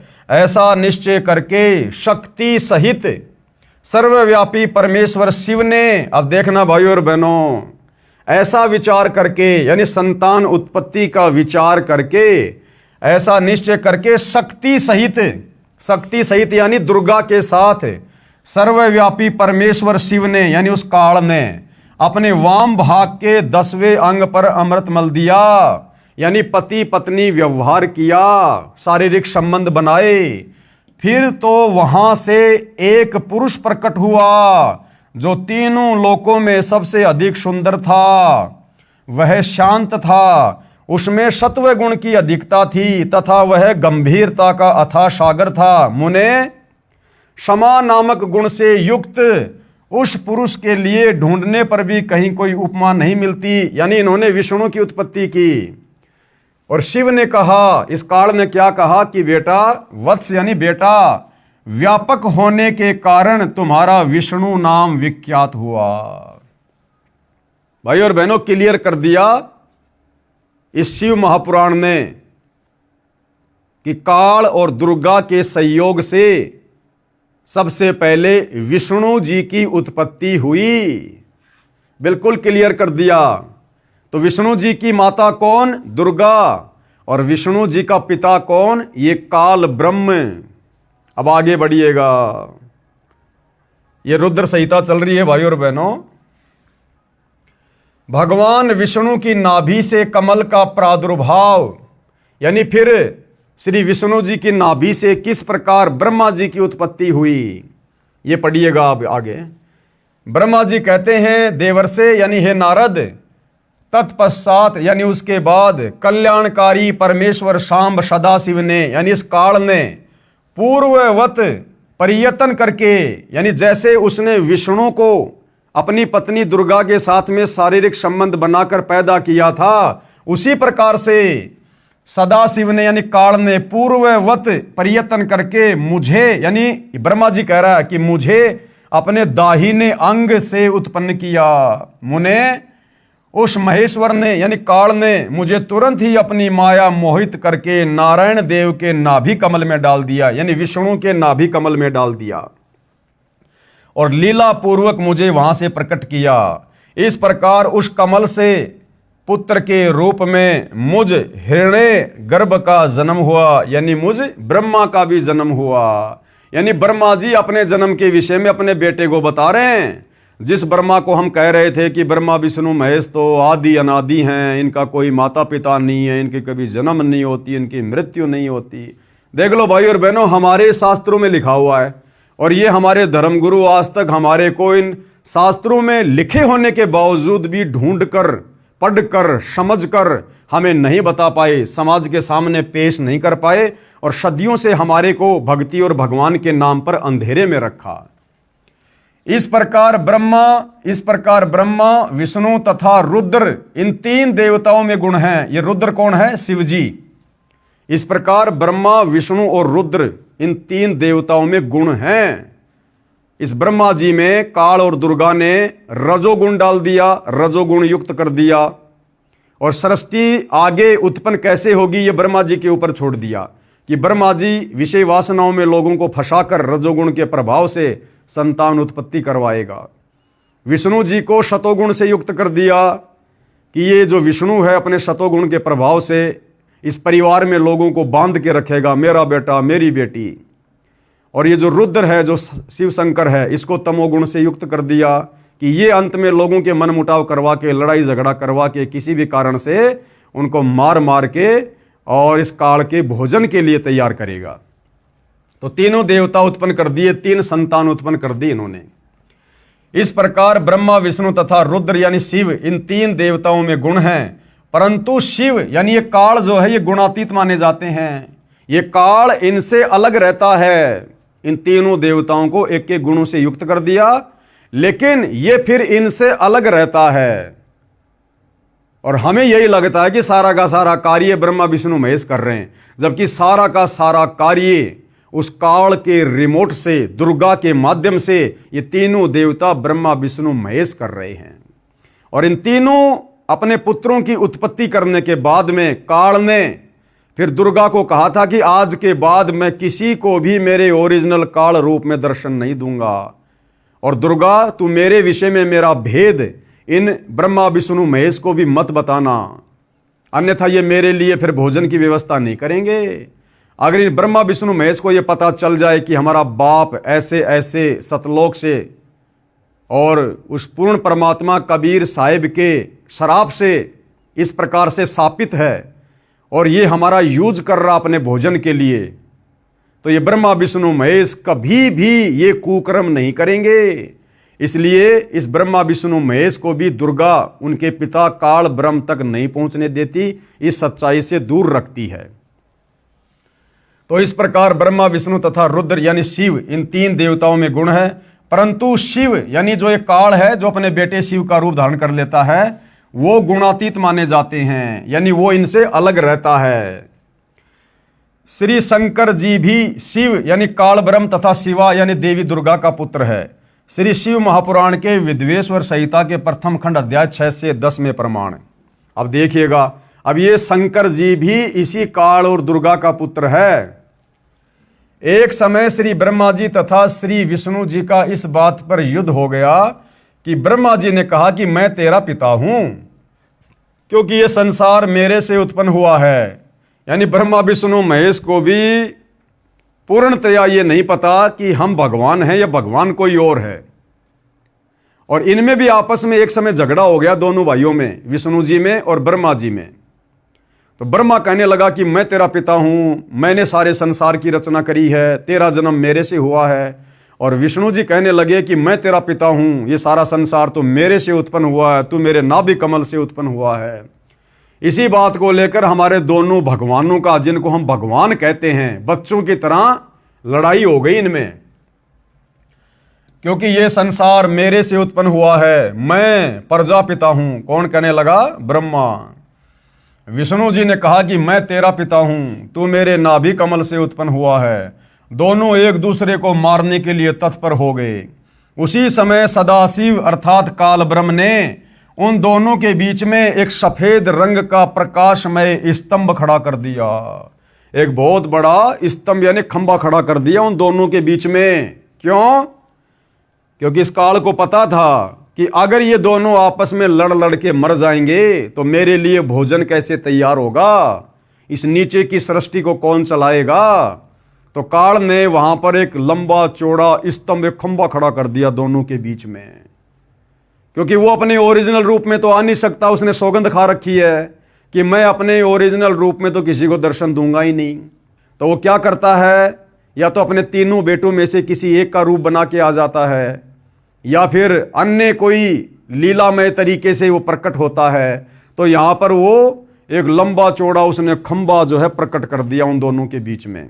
अब ये दोनों देवता लड़ाई करना तो भूल गए और उस खंबे को देखने लग गए, इतना लंबा चौड़ा, उसका और छोर देखने लग गए।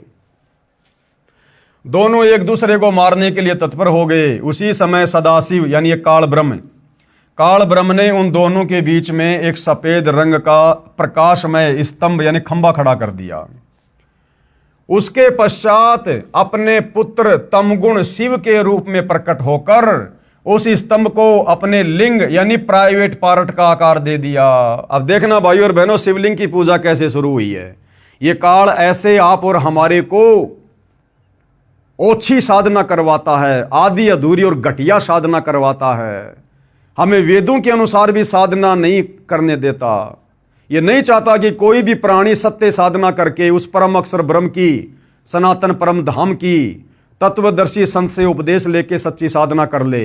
क्यों? इसको डर है, इसको भय है। अगर मेरे लोक से ये प्राणी सत्य साधना करके सतलोक में चले गए तो मुझे जो 1 लाख स्त्री पुरुष रोजाना खाने का श्राप लगा हुआ है, फिर मेरे भोजन का क्या होगा। तो ये काल हमें इसी प्रकार से भाइयों और बहनों पेड़ पौधों की पूजा पे, जानवरों की पूजा पे, देवी देवताओं की पूजा पे, ब्रह्मा विष्णु महेश की पूजा पे, तीर्थों की पूजा पे, धामों की पूजा पे, श्राद्ध निकालना, प्रेत पूजा, भूत पूजा, ये पितृ पूजा, कावड़ लाना, ये हमें इस प्रकार की शास्त्र विरुद्ध साधनाओं के ऊपर लगा के रखता है ताकि हम जन्मते रहें, मरते रहें और हम इसका भोजन बनते रहें। तो वहां इस काल ने क्या किया, जहां ब्रह्मा और विष्णु जी आपस में लड़ाई कर रहे थे, वहां पर इसने क्या किया, पहले तो एक तेजोमय स्तंभ खड़ा कर दिया। वो दोनों लड़ना तो भूल गए और उस खंबे को देखने लग गए। उसके बाद तुरंत ही ये काल अपने पुत्र शंकर जी के रूप में प्रकट हो गया वहां पर, शंकर जी का रूप बनाकर। और वो जो खंबा था लंबा चौड़ा, उसको अपने प्राइवेट पार्ट यानी लिंग का आकार दे दिया, लिंग का आकार। उसके पश्चात अपने पुत्र तमगुण शिव के रूप में प्रकट होकर उस स्तंभ को अपने लिंग यानी प्राइवेट पार्ट का आकार दे दिया। उसी दिन से शिव जी का लिंग विख्यात हुआ, यानी उस दिन के बाद से भाई और बहनों शिवलिंग की पूजा प्रारंभ हो गई। अब ये दुनिया शिवलिंग के नाम पर किस चीज की पूजा कर रही है, उस काल के प्राइवेट पार्ट की, लिंग की पूजा कर रही है। अरे पूजा करनी चाहिए भगवान की, परमात्मा की, और दुनिया पूजा कर रही है काल के लिंग की, प्राइवेट पार्ट की। मुक्ति कैसे मिलेगी भाई, दुर्गति होगी, दुर्गति। उस स्तंभ को अपने लिंग यानी प्राइवेट पार्ट का आकार दे दिया। उसी दिन से शिव जी का लिंग विख्यात हुआ, लिंग पूजा प्रारंभ हुई। 5वें अध्याय के श्लोक 26 और 31 में उस काल ब्रह्म ने स्वयं शंकर के रूप में प्रकट होकर उनको बताया कि तुम दोनों में से कोई भी कर्ता यानी भगवान नहीं है। ब्रह्मा विष्णु महेश को काल ने अपने सबसे छोटे बेटे शिव जी के रूप में, शंकर जी के रूप में प्रकट होकर कहा कि ये ब्रह्मा और विष्णु, तुम दोनों में से कोई भी कर्ता नहीं है, भगवान नहीं है। तुमने यानी ब्रह्मा और विष्णु ने जो अज्ञानता से अपने आप को ईश माना यानी भगवान माना, यानी अपने को जगत का कर्ता माना, ये बड़ा ही अद्भुत हुआ।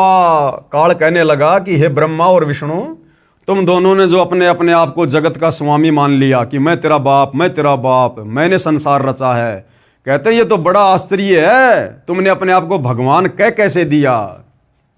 उसी भ्रम को दूर करने के लिए मैं रण स्थल पर आया हूं। यानी तुम दोनों यहां जो ये लड़ाई कर रहे थे ना, तुम्हारे इसी भ्रम को दूर करने के लिए कि तुम्हारे में से भगवान कोई नहीं है, इसीलिए मैं यहां पर आया हूं। अब तुम दोनों अपना अभिमान त्याग कर मुझ ईश्वर में अपनी बुद्धि लगाओ। और क्या कहा शिव रूप में कि अब तुम दोनों अपने अभिमान को त्याग कर, इस भाव को छोड़कर कि मैं भगवान, मैं भगवान, और कहा कि मेरे अंदर ध्यान लगाओ। अब भाई और बहनों, ब्रह्मा विष्णु महेश नहीं समझ पाए कि ये हमारे भाई के रूप में ये कौन है, शंकर के रूप में ये कौन खड़ा है। अब इन दोनों देवताओं ने वहां उसको शिवजी मान लिया और उनके मन में ये आया कि भैया न तो मैं ब्रह्मा भगवान हूं, ना मैं विष्णु भगवान हूं, ये हमारा छोटा भाई शंकर है भाई सब कुछ, ये लीला कर रहा अपने आप को छुपाए हुए। और हमारे ये जो अनुवाद करता है, जिन्होंने धर्मशास्त्रों का अनुवाद किया है, इनको ये तत्व ज्ञान नहीं था, ये ब्रह्मा विष्णु महेश से ऊपर किसी को जानते नहीं थे। तो काल ने जब वो शिवजी का रूप धारण किया तो हमारे धर्म गुरुओं ने, अनुवादकर्ताओं ने ये सोच लिया कि भैया ये जो शिव शंकर है ना, ये सबसे बड़ा भगवान है, ये ब्रह्मा और विष्णु से भी बड़ा है, और ये सारी की सारी लीला वहां पर शंकर भगवान ने की थी। और ये शंकर भगवान ही ब्रह्मा का रूप बना के उत्पत्ति करता है, विष्णु का रूप बना के सबका पालन पोषण करता है, और शिव रूप बनाकर संहार करता है। तो इस प्रकार से हमारे धर्मगुरु और इन धर्म शास्त्रों का अनुवाद करने वाले अनुवादक भ्रमित रहे, भगवान कौन है, परमात्मा कौन है, और इस प्रकार इन्होंने शंकर जी को सर्वश्रेष्ठ मान लिया। हे पुत्रों, यानी शिव जी के रूप में वो काल कह रहा है ब्रह्मा और विष्णु को, मैंने तुमको तुम्हारे तप के प्रतिफल में जगत की उत्पत्ति और स्थिति रूप 2 कार्य दिए हैं। यानी इस ब्रह्मा जी ने जो तप किया था कमल के फूल पर बैठकर, और उसके बाद में जब ये अपने पिता की प्राप्ति के लिए गया तो इसने काफी लंबे समय तक इसने जो है ध्यान लगाया था, तो इसका वो तप बन गया। तो काल क्या कह रहा कि मैंने तुमको तुम्हारे तप के प्रतिफल में जगत की उत्पत्ति, यानी मैंने ब्रह्मा जी को रजोगुण युक्त करके जगत की उत्पत्ति का भार सौंपा, और स्थिति यानी विष्णु जी को पालन पोषण की स्थिति सतोगुण रूप देकर 2 कार्य दिए। इसी प्रकार मैंने शंकर और रुद्र को 2 कार्य संहार व तिरोगति दिए हैं। इसी प्रकार मैंने शंकर और रुद्र को, अब बताओ ये रुद्र और शंकर कौन आ गया? अरे काल ने तो पहले से ही शिव जी का रूप बना रखा था, शंकर जी का रूप बना रखा था, फिर ये यहां ये क्यों कह रहा है कि इसी प्रकार मैंने शंकर और रुद्र को 2 कार्य संहार व तिरोगति दिए हैं। अर्थात ये जो शिव रूप में ब्रह्मा विष्णु महेश के सामने जो प्रकट था उस समय, वो ये त्रिलोकीय शिव नहीं था, ब्रह्मा विष्णु का भाई शिव नहीं था, वो काल इनका पिता उस समय वहां पर शिव रूप बनाकर आया था। अन्यथा भाई और बहनों, ब्रह्मा और शंकर जी तो 2 हो गए, और उसके बाद ये 2 का नाम और ले रहा है कि इसी प्रकार मैंने शंकर और रुद्र को, तो 2 तो हो गए ब्रह्मा और विष्णु, और 2 हो गए शंकर और रुद्र, यानी 4 हो गए। और ये बोलने वाला जो शिव जी के रूप में है ये हो गया 5वां। तो ये 5वां कौन है? ये इनका पिता काल है। इसी प्रकार मैंने शंकर और रुद्र को 2 कार्य संहार व तिरोगति दिए हैं। मुझे वेदों में ब्रह्म कहा है। हो गया स्पष्ट भाई और बहनों? अब ये खुद कह रहा है जो शंकर जी के रूप में है, मुझे वेदों में ब्रह्म कहा है। मेरे 5 मुख हैं, एक मुख से अकार, दूसरे मुख से उकार, तथा तीसरे मुख से मकार, चौथे मुख से बिंदु, तथा 5वें मुख से नाद प्रकट हुए। अब बताओ शंकर जी के 5 मुख कहां भाई? तो ये काल ब्रह्म है, ये इसी प्रकार से छलबल करता है, ये अपने ओरिजिनल रूप में नहीं आता। उन्हीं 5 अवयवों से एकीभूत होकर एक अक्षर ओम बना है, यह मेरा मूल मंत्र है। क्लियर? ये कह रहा कि ओम मेरा मूल मंत्र है। अब गीता का ज्ञान देने वाला ये काल ब्रह्म, गीता अध्याय 8 श्लोक नंबर 13 में क्या कह रहा है? ओम इति एक अक्षर ब्रह्म व्यवहरण माम अनुशमरण ये प्रयाति तजन देहम शयाति परमाम गतम। गीता का ज्ञान देते समय ये काल ब्रह्म कह रहा कि अर्जुन मेरा तो एक ओम मंत्र है, और इस ओम नाम की साधना जो अंतिम श्वास तक करता है वो मेरे ब्रह्म लोक में जाता है। तो यहां पर ये क्या कह रहा है कि उन्हीं 5 अवयवों से एकीभूत होकर एक अक्षर ओम बना है, और यह मेरा मूल मंत्र है। ये ओम मेरा मूल मंत्र है। तो ओम मंत्र किसका? इस काल ब्रह्म का। तो इस प्रकार भाइयों और बहनों, ये काल अपने ओरिजिनल काल रूप में ना कर अपने तीनों बेटों में से किसी एक का रूप बनाकर इसी प्रकार से छलबल करता है। और हम भोले भाले आदमी और हमारे ये ज्ञानहीन धर्म गुरु जब वो ब्रह्मा का रूप बनाता है, कोई लीला करता है, तो हम ब्रह्मा को कह देते हैं कि इससे बड़ा कोई भगवान नहीं। जब वो विष्णु का रूप बना के कोई षड्यंत्र करता है, कोई लीला करता है, तो हम कह देते हैं कि बस विष्णु से बढ़कर कोई नहीं। और जब शंकर जी का रूप बनाकर इस प्रकार की घटनाओं को जन्म देता है, जिस प्रकार उसने शंकर जी का रूप बनाकर अपने लिंग की पूजा संसार में शुरू करवा दी, अपने प्राइवेट पार्ट की। आज हम शिव मंदिरों के अंदर जो शिवलिंग पूजते हैं वो इस काल का ये प्राइवेट पार्ट है। और देखिए आगे कितनी सत्यता लिखी हुई है, हमारे धर्मशास्त्रों में लिखी हुई है। शिव पुराण के इस उल्लेख से यह भी सिद्ध हुआ कि मेरे को ब्रह्म कहते हैं। 5 अक्षरों से बना एक ओम मेरा मूल मंत्र है, जो मेरी साधना है। गीता अध्याय 8 श्लोक 13 में भी इसी ब्रह्म ने कहा है कि माम ब्रह्म यानी मुझ ब्रह्म का सुमरण करने का एक ओम अक्षर है। इससे भी स्वयं सिद्ध है कि गीता का ज्ञान काल ब्रह्म ने श्री कृष्ण जी के शरीर में प्रेतवत प्रवेश करके बोला। गीता जी का ज्ञान इसी काल ब्रह्म ने श्री कृष्ण जी के शरीर में प्रवेश करके बोला। हम नादान दुनिया वालों को तो श्री कृष्ण दिखाई दे रहा था, लेकिन कृष्ण जी में प्रवेश करके गीता का ज्ञान किसने बोला? इस काल ने। जिस प्रकार ब्रह्मा और विष्णु जी युद्ध कर रहे थे और उन दोनों के बीच में शिव जी का रूप बनाकर कौन आ गया? ये काल। और हम नादानों ने क्या समझ लिया कि शिव जी ही सबसे बड़े भगवान हैं। तो ऐसे भाइयों और बहनों ये छलबल करता है। अब देखो, लिंग व लिंगी की पूजा करने को कहना, अब वहीं से इसने अपने प्राइवेट पार्ट लिंग और दुर्गा के प्राइवेट पार्ट लिंगी की पूजा करनी शुरू करवा दी। क्योंकि जब ब्रह्मा और विष्णु जी दोनों युद्ध कर रहे थे तो शिव का रूप बनाकर तो काल आ गया, और पार्वती का रूप बनाकर ये अपनी पत्नी दुर्गा को ले आया। और उसके बाद से इसने संसार में अपने प्राइवेट पार्ट लिंग की और अपनी पत्नी दुर्गा के प्राइवेट पार्ट लिंगी की पूजा शुरू करवा दी, जो हम हिंदू श्रद्धालु मंदिरों में शिवलिंग के नाम से उसकी पूजा करते हैं। देखिएगा, लिंग व लिंगी की पूजा करने को कहना, काल ब्रह्म ने अपने लिंग यानी प्राइवेट पार्ट तथा स्त्री की लिंगी यानी प्राइवेट पार्ट की पूजा करने को कहा। जो मंदिरों में शिवलिंग स्थापित किया होता है उसको ध्यान से देखा जाए तो पता चलता है कि पत्थर की लिंगी यानी स्त्री की योनि में पत्थर का लिंग यानी शिव का लिंग पेशाब इंद्री प्रविष्ट किया गया होता है। यानी शिवलिंग के नीचे जो पत्थर होता है गोल गोल, गुरुदेव कह रहे हैं कि वो दुर्गा का प्राइवेट पार्ट है। लिंगी जिसके अंदर वो पत्थर का शिवलिंग बनाकर, काल का लिंग बनाकर उसके अंदर डाला हुआ है।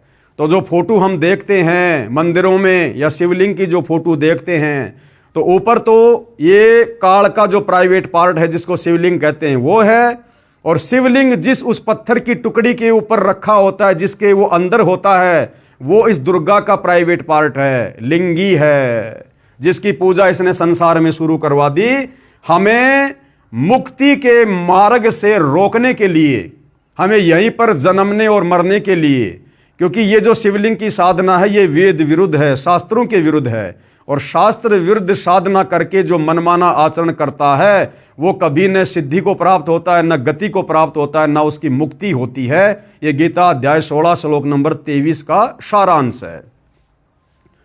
अब आगे देखिए भाइयों और बहनों, श्री शिव पुराण के विद्वेश्वर संहिता के खंड 1 अध्याय 5 श्लोक 26 और 31 भाई और बहनों ये नोट कर लेना, ये कहीं आपको लगे कि भाई संत रामपाल जी ने ऐसे लिख दिए होंगे।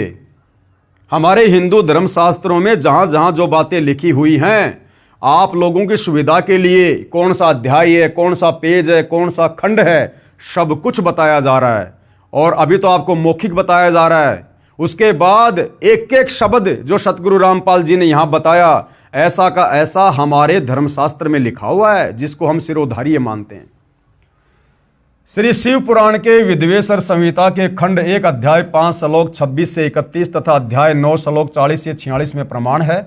इनकी फोटोकॉपी आगे लगाई गई है, कृपया वहां पर पढ़ें, विचार करें कि यह कितनी बेशर्मी की बात है। यह शिवलिंग की पूजा, लिंग और लिंगी की पूजा, यह हिंदू समाज के लिए कितनी बेशर्मी की बात है। ना ये शिवलिंग पूजा का विधान कहीं गीता में है, ना कहीं वेदों में है। यह काल इस प्रकार से ओछी आदि अधूरी घटिया साधनाओं को जन्म देता है। विचार करें कि यह कितनी बेशर्मी की बात है, कितना अभद्र मजाक काल ब्रह्म ने किया। ब्रह्मा तथा विष्णु से कहा कि तुम इस मेरे लिंग व लिंगी यानी स्त्री योनि की पूजा करो। वहां पर शिव जी के रूप में प्रकट होकर इस काल ने लिंग और लिंगी की पूजा शुरू करवा दी। पेश है श्री वेंकटेश्वर प्रेस मुंबई से प्रकाशित संस्कृत हिंदी अनुवाद वाली शिव महापुराण के विद्वेश्वर संहिता खंड के अध्याय 5, 6, 7, 8, 9 तथा 10 से संबंधित प्रकरण की फोटोकॉपी। अब देखिए भाई और बहनों, अभी तक जो बातें आपको बताई गई है, अब ये उसी पवित्र हिंदू धर्म के शास्त्र से आपको दिखाई जा रही है, जो आपको ऊपर बता दिया गया कौन सा अध्याय है, कौन सा खंड है, कौन सा पेज है। अब ध्यान से पढ़ लीजिएगा। हे योगिंदर, मैं उस लिंगाविर्भाव का लक्षण सुनाना चाहता हूं। नंदीकेश्वर बोले, हे वत्स सुनो, मैं तुम्हारी प्रीति से कहता हूं, पूर्व काल में जो पहला कल्प था, जो लोक में विख्यात है, उस समय महात्मा ब्रह्म और विष्णु परस्पर युद्ध हुआ। यानी महात्मा ब्रह्मा और विष्णु जी का युद्ध शुरू हुआ। उनके मान के दूर करने को, उनके मान यानी उनके घमंड को, उनके अहंकार को दूर करने के लिए, जो ब्रह्मा कह रहा था कि मैं तेरा पिता, विष्णु कह रहा था मैं तेरा पिता, उनके मान दूर करने को उनके बीच में उन निष्कल परमात्मा ने यानी उस काल ब्रह्म ने स्तंभ रूप अपना स्वरूप दिखाया और लंबा चौड़ा स्तंभ खड़ा कर दिया दोनों के बीच में। तब जगत के हित की इच्छा से निर्गुण शिव ने यानी उस काल ब्रह्म ने उस तेजोमय स्तंभ से अपने लिंगकार का स्वरूप दिखाया। ब्रह्मा विष्णु महेश जब युद्ध कर रहे थे, उनके बीच में इस काल ने एक तेजोमय लिंग खड़ा कर दिया था, स्तंभ। और बाद में क्या किया काल ने, उस स्तंभ को अपने प्राइवेट पार्ट, अपने लिंग का आकार दे दिया। उसी दिन से लोक में यानी संसार में वह निष्कल शिव जी का लिंग विख्यात हुआ। उसी दिन से भाई और बहनों ये शिवलिंग की पूजा शुरू हो गई, उस काल के प्राइवेट पार्ट की। यह आप लोगों के सामने है, हिंदी संस्कृत दोनों साथ में है। ये कोई दक्षिणी अफ्रीका के लोगों का शास्त्र नहीं है भाई और बहनों, ये विशेषकर हिंदू समाज से जुड़े भाई बहनों का अति पूजनीय और शिरोधार्य शास्त्र है। अब पढ़िएगा आगे। सगुण रूप में बेर रूप की कल्पना की गई। देवताओं की वह बेर पूजा इच्छानुसार भोगों की देनहारी है, परंतु शिव का लिंग बेर भोग और मोक्ष दोनों को देने वाला है। यानी फिर उसकी लिंग पूजा की महिमा बता दी गई। इति शिव महापुराण विद्वेश्वर संहिता भाषाया पंचोध्याय।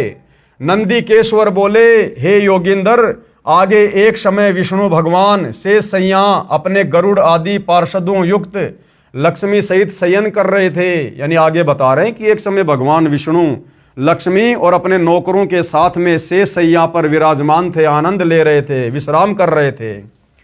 उस समय ब्रह्म ज्ञानियों में श्रेष्ठ ब्रह्मा जी अपनी इच्छा से ही वहां आए। उस समय क्या हुआ कि ब्रह्मा जी अपनी इच्छा से घूमता घूमता वहां श्री विष्णु जी के पास चला गया। सब प्रकार सुंदर सेज पर शयन करते हुए कमल लोचन विष्णु जी से पूछने लगे। और ब्रह्मा जी ने विष्णु जी से क्या पूछा?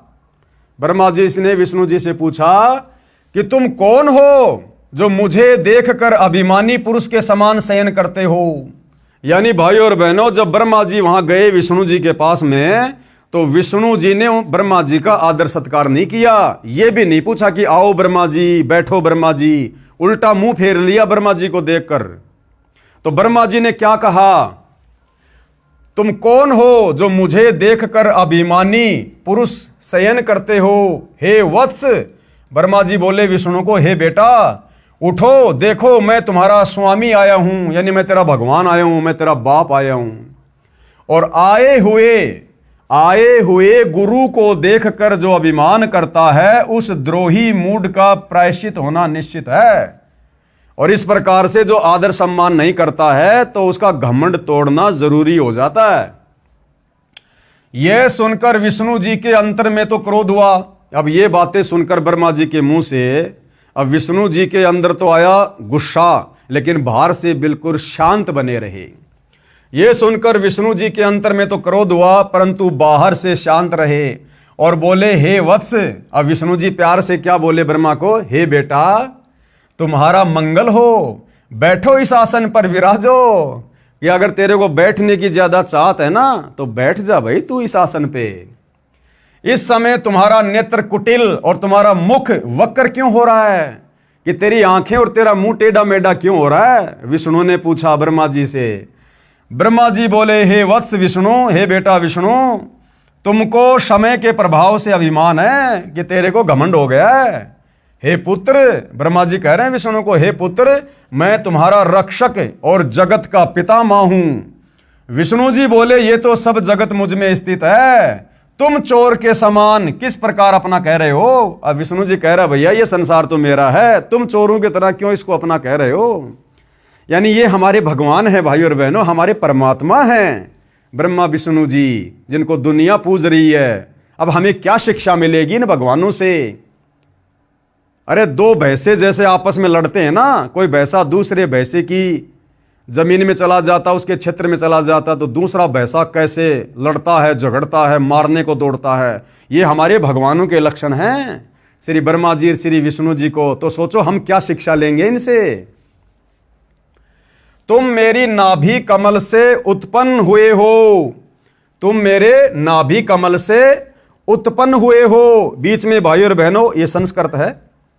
तो विष्णु जी क्या कह रहे हैं ब्रह्मा जी को, कि तुम मेरे नाभि कमल से उत्पन्न हुए हो, इससे मेरे पुत्र हो। विष्णु जी कह रहे हैं, भैया तू मेरा बेटा है, तू तो मेरे नाभि कमल से उत्पन्न हुआ है, मुझे पुत्र कहना व्यर्था है, इसलिए मुझ विष्णु को अपना बेटा कहना बेकार है। नंदीकेश्वर बोले, इस प्रकार ब्रह्मा विष्णु दोनों ही रजोगुण से मुग्ध होकर विवाद करने लगे।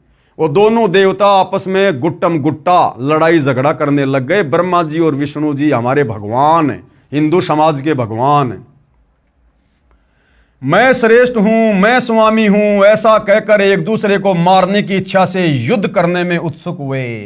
दोनों ने बांस मार लिए, हथियार निकाल लिए कि मैं भगवान, मैं भगवान। और हंस और गरुड़ वाहन पर स्थित हो ये दोनों देव युद्ध करने लगे। अब श्री ब्रह्मा जी का वाहन क्या है, हंस, और विष्णु जी का वाहन क्या है, गरुड़। अब दोनों अपने अपने रथ पे सवार हो गए, अपने अपने वाहनों पर, और आपस में ब्रह्मा जी और विष्णु जी युद्ध करने लगे, लड़ाई करने लगे। और हंस और गरुड़ वाहन पर स्थित होकर ये दोनों देव युद्ध करने लगे। तब ब्रह्मा और विष्णु के वाहन गण भी युद्ध करने लगे, हंस और गरुड़ भी आपस में लड़ने लगे। तब संपूर्ण देवता, भाई और बहनों ऊपर तो आपने ब्रह्मा और विष्णु जी का देख लिया, इन हमारे भगवानों की स्थिति देख लिया आपने। बच्चों से ज्यादा दिमाग नहीं है इनमें, बच्चों से ज्यादा, जो कह रहे हैं कि हम संसार को चला रहे हैं।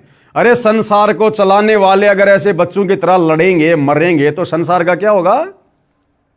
फिर ये संसार कौन चला रहा है।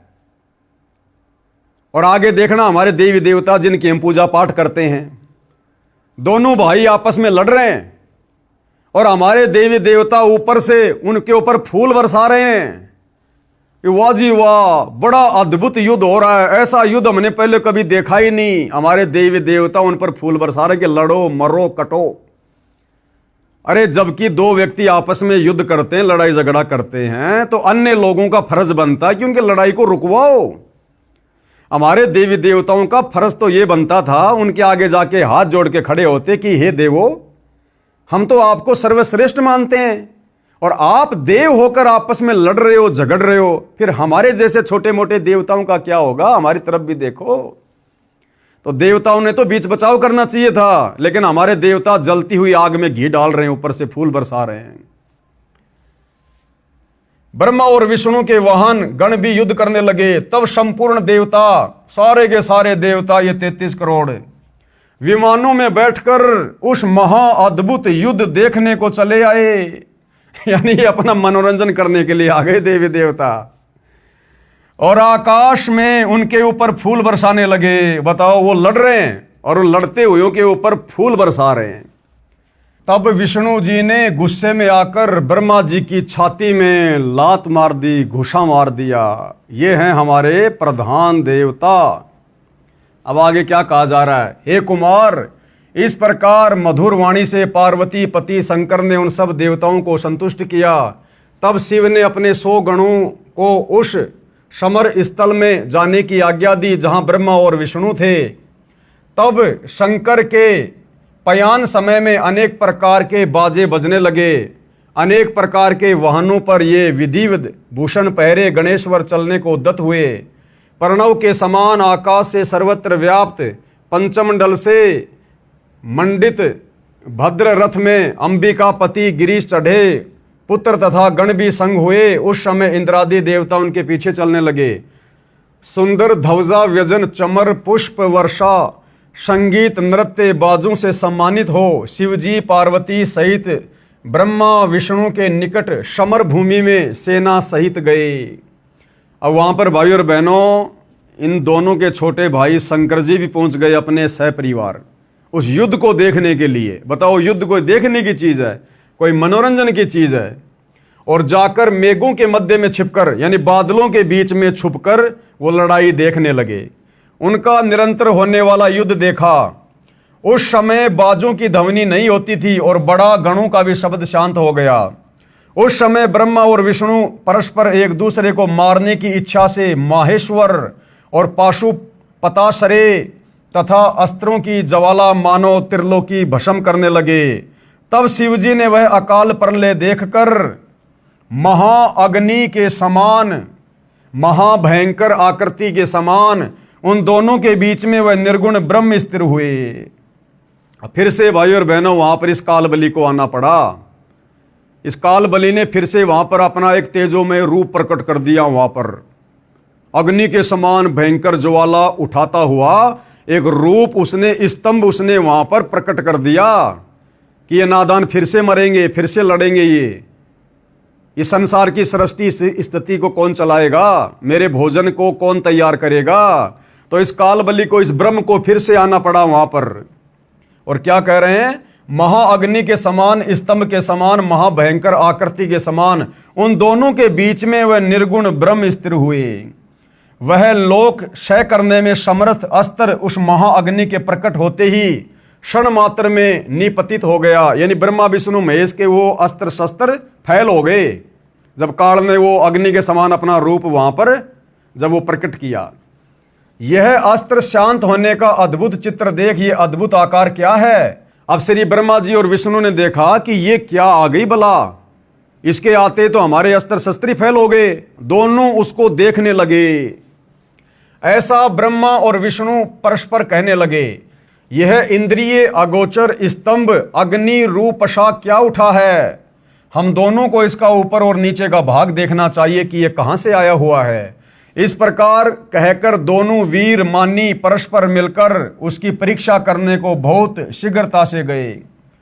हम दोनों के मिलने से यह कार्य नहीं होगा, ऐसा कहकर विष्णु शुकर शरीर धारण कर, यानी सुअर का शरीर धारण किया विष्णु जी ने, और उसके मूल भाग को देखने नीचे चले गए। नीचे पाताल में चला गया नीचे देखने के लिए। और ब्रह्मा जी हंस का रूप धारण करके ऊपर का भाग देखने को गए। हरि यानी विष्णु पाताल स्थान को भेद कर दूर तक चले गए, परंतु उस अग्नि के समान प्रज्वलित स्तंभ का पार नहीं पाया और शांत होकर हरि उस युद्ध स्थान में चले आए।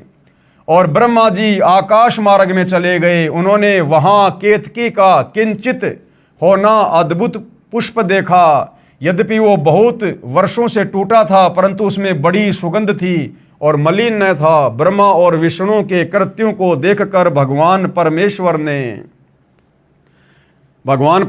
कौन? ये काल, ब्रह्मा और विष्णु के ऐसे इस कर्म को देखकर इस भगवान काल ने, परमेश्वर ने, स्तंभ है सो जगत के दर्शन और पूजन के निमित्त अणु मात्र बहुत छोटा हो जाएगा। ये लिंग मुक्ति और मुक्ति का साधन होगा।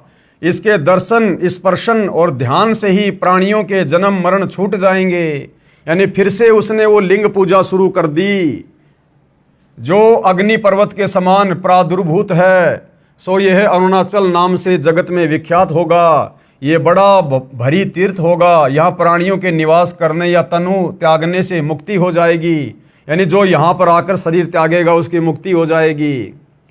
रथ यात्रा, उत्सव, कल्याण और जनों के निवास योग्य ये स्थान होगा। यहाँ किया हुआ जप तप हवन करोड़ गुना हो जाएगा। ऐसी उल्टी साधना पर इस काल ने पूरे संसार को लगा रखा है। हमारे सब क्षेत्रों से ये श्रेष्ठ होगा। यहाँ मेरा स्मरण करते ही प्राणी मुक्त हो जाएंगे। इस प्रकार ये क्षेत्र महान और अत्यंत शोभित होगा। सब प्रकार के कल्याणदायक और सब प्रकार मुक्तिदायक होगा। जो यहाँ, अब ये काल ब्रह्म क्या कह रहा है? जो यहाँ लिंग में मुझ लिंगेश्वरी की पूजा करेंगे उन्हें शालोक्य, सामीप्य, सारूप्य, सृष्टि, सामुज्य ये पांचों मुक्ति क्रिया के फल को प्राप्त हो जाएगी। और यहाँ पूजन करने से तुम भी सब मनोरथों को प्राप्त होंगे। नंदीकेश्वर बोले, इस प्रकार भगवान ने उन नम्र हुए ब्रह्मा और विष्णु पर अनुग्रह करके उनके युद्ध, जो परस्पर उनकी सेना मारी गई थी, उन सबको अपनी शक्ति से जीवाकर उठाया, जिस शक्ति में अमृत की धारा रहती है, और उन दोनों की अज्ञानता और वैर को दूर करने के अर्थ दोनों से कहा,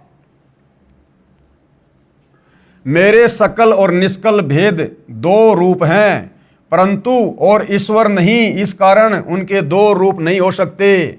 पहला स्तंभ और पीछे मूर्तिमान रूप, यानी ये दोनों रूप उस काल के ही थे। वो काल ये कहना चाह रहा है कि ये दो रूप नहीं हो सकते, अलग अलग नहीं हो सकते। पहले वो स्तंभ रूप भी मेरा ही था, परंतु और ईश्वर नहीं, इस कारण उसके दो रूप नहीं हो सकते। पहला स्तंभ रूप और पीछे मूर्तिमान रूप धारण किया। इसमें ब्रह्म रूप निष्कल है और ईश्वर रूप सगुण है। मेरे ये दोनों रूप सिद्ध हैं, दूसरे किसी के नहीं हो सकते। इस कारण तुम दोनों को अथवा दूसरों को ईश्वर की प्राप्ति नहीं हो सकती। तुमने जो अज्ञानता से अपने को ईश माना, ये बड़ा अद्भुत हुआ। उसके दूर करने को ही मैं रण क्षेत्र में आया। अब तुम अपना अभिमान त्याग कर मुझ ईश्वर में अपनी बुद्धि लगाओ। मेरे प्रसाद से लोक में सब अर्थ प्रकाश करते हैं। मुझ गुरु के वचन ही तुमको बारंबार प्रमाण है। तुम्हारी प्रीति से ही ये गूढ़ ब्रह्म तव मैं तुमसे कहता हूँ। मैं ही पर ब्रह्म हूँ और मेरा ही कल अकल रूप है। ब्रह्म होने से मैं ईश्वर हूँ। अनुग्रादी कही मेरा कर्तव्य है। सर्वव्यापी होने से और जगत के वर्धक होने से मैं ब्रह्मा हूँ। हे ब्रह्म केशव, समत्व और व्यापक होने से मैं आत्मा हूँ और संपूर्ण जीव आत्मा नहीं है, इसमें संदेह नहीं। अनुग्रह से ही यह सर्ग के अंत तक जो जगत का कृत्य और पंचक है, मैं इस सब का ईश हूँ। ये मेरा है, मेरे सिवाय किसी दूसरे का नहीं है। प्रथम तो ब्रह्म तत्व ज्ञान के निमित्त निष्कल ब्रह्म का प्रादुर्भाव हुआ है। यानी ये काल भाई और बहनों अटपट करने लगा, अपने सिवा किसी और को भगवान ना कोई मान ले, इसके लिए ये अपने आप को ही परमात्मा विख्यात करने लगा उन दोनों के बीच में। तो इस प्रकार भाई और बहनों, ये बहुत सारी बातें जो पूज्य गुरुदेव भगवान ने ऊपर हमारे को मौखिक बताई थी, ये सारी के सारी बातें, सारे के सारे ये प्रमाण आपको यहाँ पर इस रुद्र संहिता के अंदर बिल्कुल साफ साफ देखने और पढ़ने को मिल जाएंगे। आप जी ये देख सकते हैं, आपकी आंखों के सामने है। अब गुरुदेव क्या कह रहे हैं? उपरोक्त शिव महापुराण के प्रकरण से सिद्ध हुआ कि श्री ब्रह्मा जी, श्री विष्णु जी तथा श्री शिव जी की माता श्री दुर्गा देवी अष्टंगी देवी है तथा पिता सदाशिव अर्थात काल ब्रह्म है, जिसने श्रीमद् भगवद गीता का ज्ञान श्री कृष्ण जी में प्रवेश करके बोला था। इसी को क्षर पुरुष, क्षर ब्रह्म यानी ज्योति निरंजन काल ब्रह्म भी कहा गया है। यही प्रमाण श्रीमद् भगवद गीता अध्याय 14 श्लोक नंबर 3 से 5 में भी है कि रजगुण ब्रह्मा, सतगुण विष्णु और तम गुण शंकर, तीनों गुण प्रकृति अर्थात दुर्गा देवी से उत्पन्न हुए हैं। यानी रजगुण ब्रह्मा, सतगुण विष्णु, तम गुण शिव जी, ये तीनों गुण इस प्रकृति देवी अर्थात अष्टंगी अंबिका जगदम्बा इस दुर्गा से उत्पन्न हुए हैं काल के सहयोग से। प्रकृति तो सब जीवों को उत्पन्न करने वाली माता है। प्रकृति यानी ये दुर्गा, काल कह रहा है कि ये जो प्रकृति है ना, ये दुर्गा, ये तो सब जीवों को उत्पन्न करने वाली है। और मैं कौन? ये गीता का ज्ञान देने वाला ब्रह्म सब जीवों का पिता हूं। मैं दुर्गा प्रकृति के गर्भ में बीज स्थापित करता हूं, यानी दुर्गा के साथ में शारीरिक संबंध बनाकर इस प्रकार से मैं उत्पत्ति करता हूं, जिससे सबकी उत्पत्ति होती है।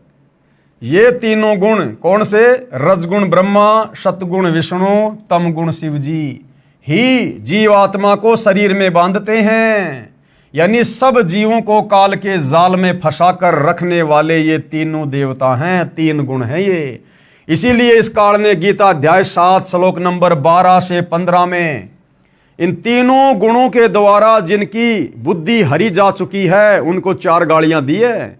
यानी जो केवल ब्रह्मा विष्णु महेश की भक्ति तक सीमित हैं, ऊपर इस काल की भक्ति नहीं करते, काल ने उनके लिए कहा कि वो तो आसुर स्वभाव को धारण किए हुए मनुष्यों में नीच दूषित कर्म करने वाले मूढ़ मूर्ख मुझको भी नहीं भजते। यही प्रमाण गीता अध्याय 7 श्लोक 12 से 15 में है कि जिनकी बुद्धि तीनों गुणों रजगुण ब्रह्मा, सतगुण विष्णु तथा तम गुण शिव से मिलने वाले क्षणिक लाभ यानी थोड़े बहुत लाभ तक सीमित है, यानी जिनका ज्ञान हरा जा चुका है, वे राक्षस स्वभाव को धारण किए हुए मनुष्यों में नीच दूषित कर्म करने वाले मूर्ख हैं, जो मुझे यानी गीता ज्ञान दाता इस काल ब्रह्म को भी नहीं भजते। विशेष अब क्या कह रहे हैं गुरुदेव भगवान? इस शिव पुराण के विद्वेश्वर संहिता खंड 1 अध्याय 9 के श्लोक 40 और 46 तथा अध्याय 5 के श्लोक 26 से 31 की फोटोकॉपी ऊपर लगी है, जो अभी हमने देखी है। इनमें कहा है कि काल ब्रह्म ने कहा है कि जीवों को जन्म मृत्यु के चक्कर में रजगुण ब्रह्मा, सतगुण विष्णु तथा तमगुण शिव ये तीनों गुण यानी तीनों देवता डालते हैं, अपना बचाव कर रहा है। ये काल ब्रह्म इस प्रकार कपट युक्त कार्य करता है, यानी सारी की सारी जिम्मेदारी, सारा का सारा दोष, ये पूरा का पूरा ठेकरा इस काल ने ब्रह्मा विष्णु महेश के सिर पे फोड़ दिया कि ये ब्रह्मा विष्णु महेश ही हैं जो यहाँ जीवों को कर्म बंधनों में बांध के रखते हैं, जन्म और मरण के चक्कर में रखते हैं। जबकि ब्रह्मा विष्णु महेश को ये कार्य एक एक गुण युक्त करके किसने दे रखा है? इसी काल ब्रह्म ने ब्रह्मा जी को रजोगुण युक्त करके यहाँ पर जीवों की उत्पत्ति करवाता है, विष्णु जी को शतोगुण से युक्त करके सबका पालन पोषण करवाता है, और शंकर जी को रजोगुण से युक्त करके फिर हमारा संहार करवाता है। लेकिन उसके बावजूद भी ये कपट युक्त बात कर रहा है और अपने आप को पाक साफ साबित करते हुए ब्रह्मा विष्णु महेश के ऊपर ठेकरा फोड़ रहा है। गीता अध्याय 7 श्लोक 12 में इसी ने कहा है कि जो कुछ तीनों गुणों यानी रजगुण ब्रह्मा से उत्पत्ति, सतगुण विष्णु से स्थिति तथा तमगुण शिव से संहार हो रहा है, इसका निमित्त मैं हूं, यानी मूल कारण तो मैं ही हूं। इन तीनों गुणों के प्रभाव से ये जो ब्रह्मा विष्णु महेश कार्य कर रहे हैं, वो गुण इनको मैंने दिए, इनका मूल कारण तो मैं ही हूं, कंट्रोलर तो मैं काल हूं। परम अक्षर ब्रह्म यानी कबीर जी ने यथार्थ ज्ञान अपनी प्रिय आत्मा संत गरीबदास छुड़ानी वाले को बताया। उन्होंने अपनी वाणी में उसे समझाया और कहा कि अकेले ब्रह्मा विष्णु तथा शिव इसके कारण नहीं है, और कौन है? ये आदरणीय गरीबदास जी की वाणी है। ब्रह्मा विष्णु महेश्वर यानी ब्रह्मा विष्णु शिव जी, माया और धर्मराया। माया कौन? ये दुर्गा, इन तीनों की माता, और ये धर्मराया कौन? ये काल, इन तीनों का पिता। ये 5 हो गए, ब्रह्मा विष्णु महेश्वर, माया और धर्मराया। इन 5 मिल परपंच बनाया, वाणी हमरी लइये। इन 5 मिल जीव अटकाए, जुगन जुगन हम आन छुड़ाए। परमात्मा कह रहे इन 5 ने मिलकर इन आत्माओं को यहां पर फंसा रखा है, और कह रहे कि मैं यहां पर युगों युगों तत्वदर्शी संत का रूप धारण करके आता हूं और इनके जाल से जीव आत्माओं को समझाता हूं। पेश है गीता अध्याय 14 श्लोक 4 और 5 की फोटोकॉपी। गीता अध्याय 14 श्लोक नंबर 4 की फोटोकॉपी। संस्कृत में श्लोक है, नीचे अनुवाद है। ये काल ब्रह्म गीता का ज्ञान देने वाला क्या कह रहा है? हे अर्जुन, नाना प्रकार की सब योनियों में जितनी मूर्तियां अर्थात शरीरधारी प्राणी उत्पन्न होते हैं, नाना प्रकार की सब योनियों में यानी 84 प्रकार की योनियों में जितने भी जीव जंतु हैं, जितने भी शरीरधारी प्राणी हैं, गधे, कुत्ते, सूअर, इंसान, कीट, पतंग। हे अर्जुन, नाना प्रकार की सब योनियों में जितनी मूर्तियां यानी शरीर अर्थात शरीरधारी प्राणी उत्पन्न होते हैं, ये प्रकृति यानी दुर्गा तो उन सब की गर्भ धारण करने वाली माता है, और मैं यानी काल बीज को स्थापन करने वाला पिता हूं। यानी ये जो 21 ब्रह्मांड के अंतर्गत जितने भी प्राणी हैं, चाहे ब्रह्मा विष्णु महेश हैं, 33 करोड़ देवी देवता हैं, ऋषि मुनि है, आप और हमारे जैसे सामान्य इंसान हैं, ये काल गीता अध्याय 14 श्लोक 4 में क्या कह रहा है कि तमाम प्रकार के जीवों की मां तो ये दुर्गा है, और इस दुर्गा के गर्भ में बीज डालने वाला यानी दुर्गा के संयोग से सबको उत्पन्न करने वाला मैं काल सबका पिता हूं। गीता अध्याय 14 श्लोक 5 क्या कह रहा है? सत्वम रज तम इति गुणा प्रकृति संभवा निबंधति महाबाहो देहे देहीनम अव्यम। ये काल ब्रह्म क्या कह रहा है? हे अर्जुन, सत्व गुण, रजोगुण और तमोगुण यानी ब्रह्मा विष्णु महेश, ये प्रकृति से उत्पन्न तीनों गुण, प्रकृति कौन? दुर्गा से उत्पन्न ये तीनों गुण कौन? रजगुण ब्रह्मा, सतोगुण विष्णु, तमोगुण शिव जी, अविनाशी जीव आत्मा को शरीर में बांधते हैं। यानी हम सबकी आत्माएं अविनाशी है, आत्मा कभी किसी की नहीं मरती, लेकिन इस अविनाशी आत्मा को इस काल के रिमोट से ये ब्रह्मा विष्णु महेश यहां पर कर्म बंधनों में बांध के रखते हैं तीनों गुणों के प्रभाव से। तो बताओ भाई और बहनों, तीनों गुणों के प्रभाव से हम सभी इंसानों को कर्म बंधनों में बांधने वाले कौन? ब्रह्मा विष्णु महेश। और ब्रह्मा विष्णु महेश के माध्यम से हम सभी जीव आत्माओं को बंधवाने वाला कौन? ये काल और दुर्गा। और सारा संसार इसी काल और दुर्गा की और इस ब्रह्म की पूजा में लगा हुआ है, जिन्होंने हम सबको यहां पर कर्म बंधनों में बांध रखा है, जन्म और मृत्यु में रखते हैं। तो भला इनकी पूजा करने से हमारी मुक्ति कैसे होगी? ये विचारणीय विषय है। इसलिए गीता अध्याय 4 श्लोक नंबर 34 में ये गीता का ज्ञान देने वाला काल ब्रह्म सच्चाई बता रहा है कि अर्जुन, अगर तुझे जन्म और मरण से छुटकारा चाहिए, परम शांति को प्राप्त करना चाहता है, उस सनातन परम धाम सतलोक में जाना चाहता है, तो भैया किसी तत्वदर्शी संत की खोज कर ले, उस तत्वदर्शी संत से उपदेश ले। वो तत्वदर्शी संत तुझे परमात्म तत्व का ज्ञान बताएगा, तुझे भक्ति और मुक्ति का मार्ग बताएगा, मेरे इस 21 ब्रह्मांड से बाहर निकलने का, कर्म बंधनों से मुक्त होने का मार्ग बताएगा। तब तेरी गति होगी, तेरी सदगति होगी, तुझे पूर्ण मुक्ति मिलेगी। फिर उस परम धाम सतलोक में जाने के बाद गीता अध्याय 18 श्लोक 62 में कह रहा है कि फिर उस सनातन परम धाम में जाने के बाद ये प्राणी वापस लौटकर संसार में नहीं आता है। तो भाई और बहनों, वह तत्वदर्शी संत आज वर्तमान में धरती पर सतगुरु रामपाल जी हैं। ये स्वयं परम अक्षर ब्रह्म हैं, सच्चिदानंद घन ब्रह्म हैं। ये स्वयं ही कबीर देव हैं, क्योंकि स्वयं कबीर देव के अलावा तत्वदर्शी संत की भूमिका संसार में कोई भी नहीं कर सकता। इस 21 ब्रह्मांड का स्वामी काल ब्रह्म, और काल ब्रह्म कह रहा है कि मुझे भी तत्व ज्ञान नहीं है।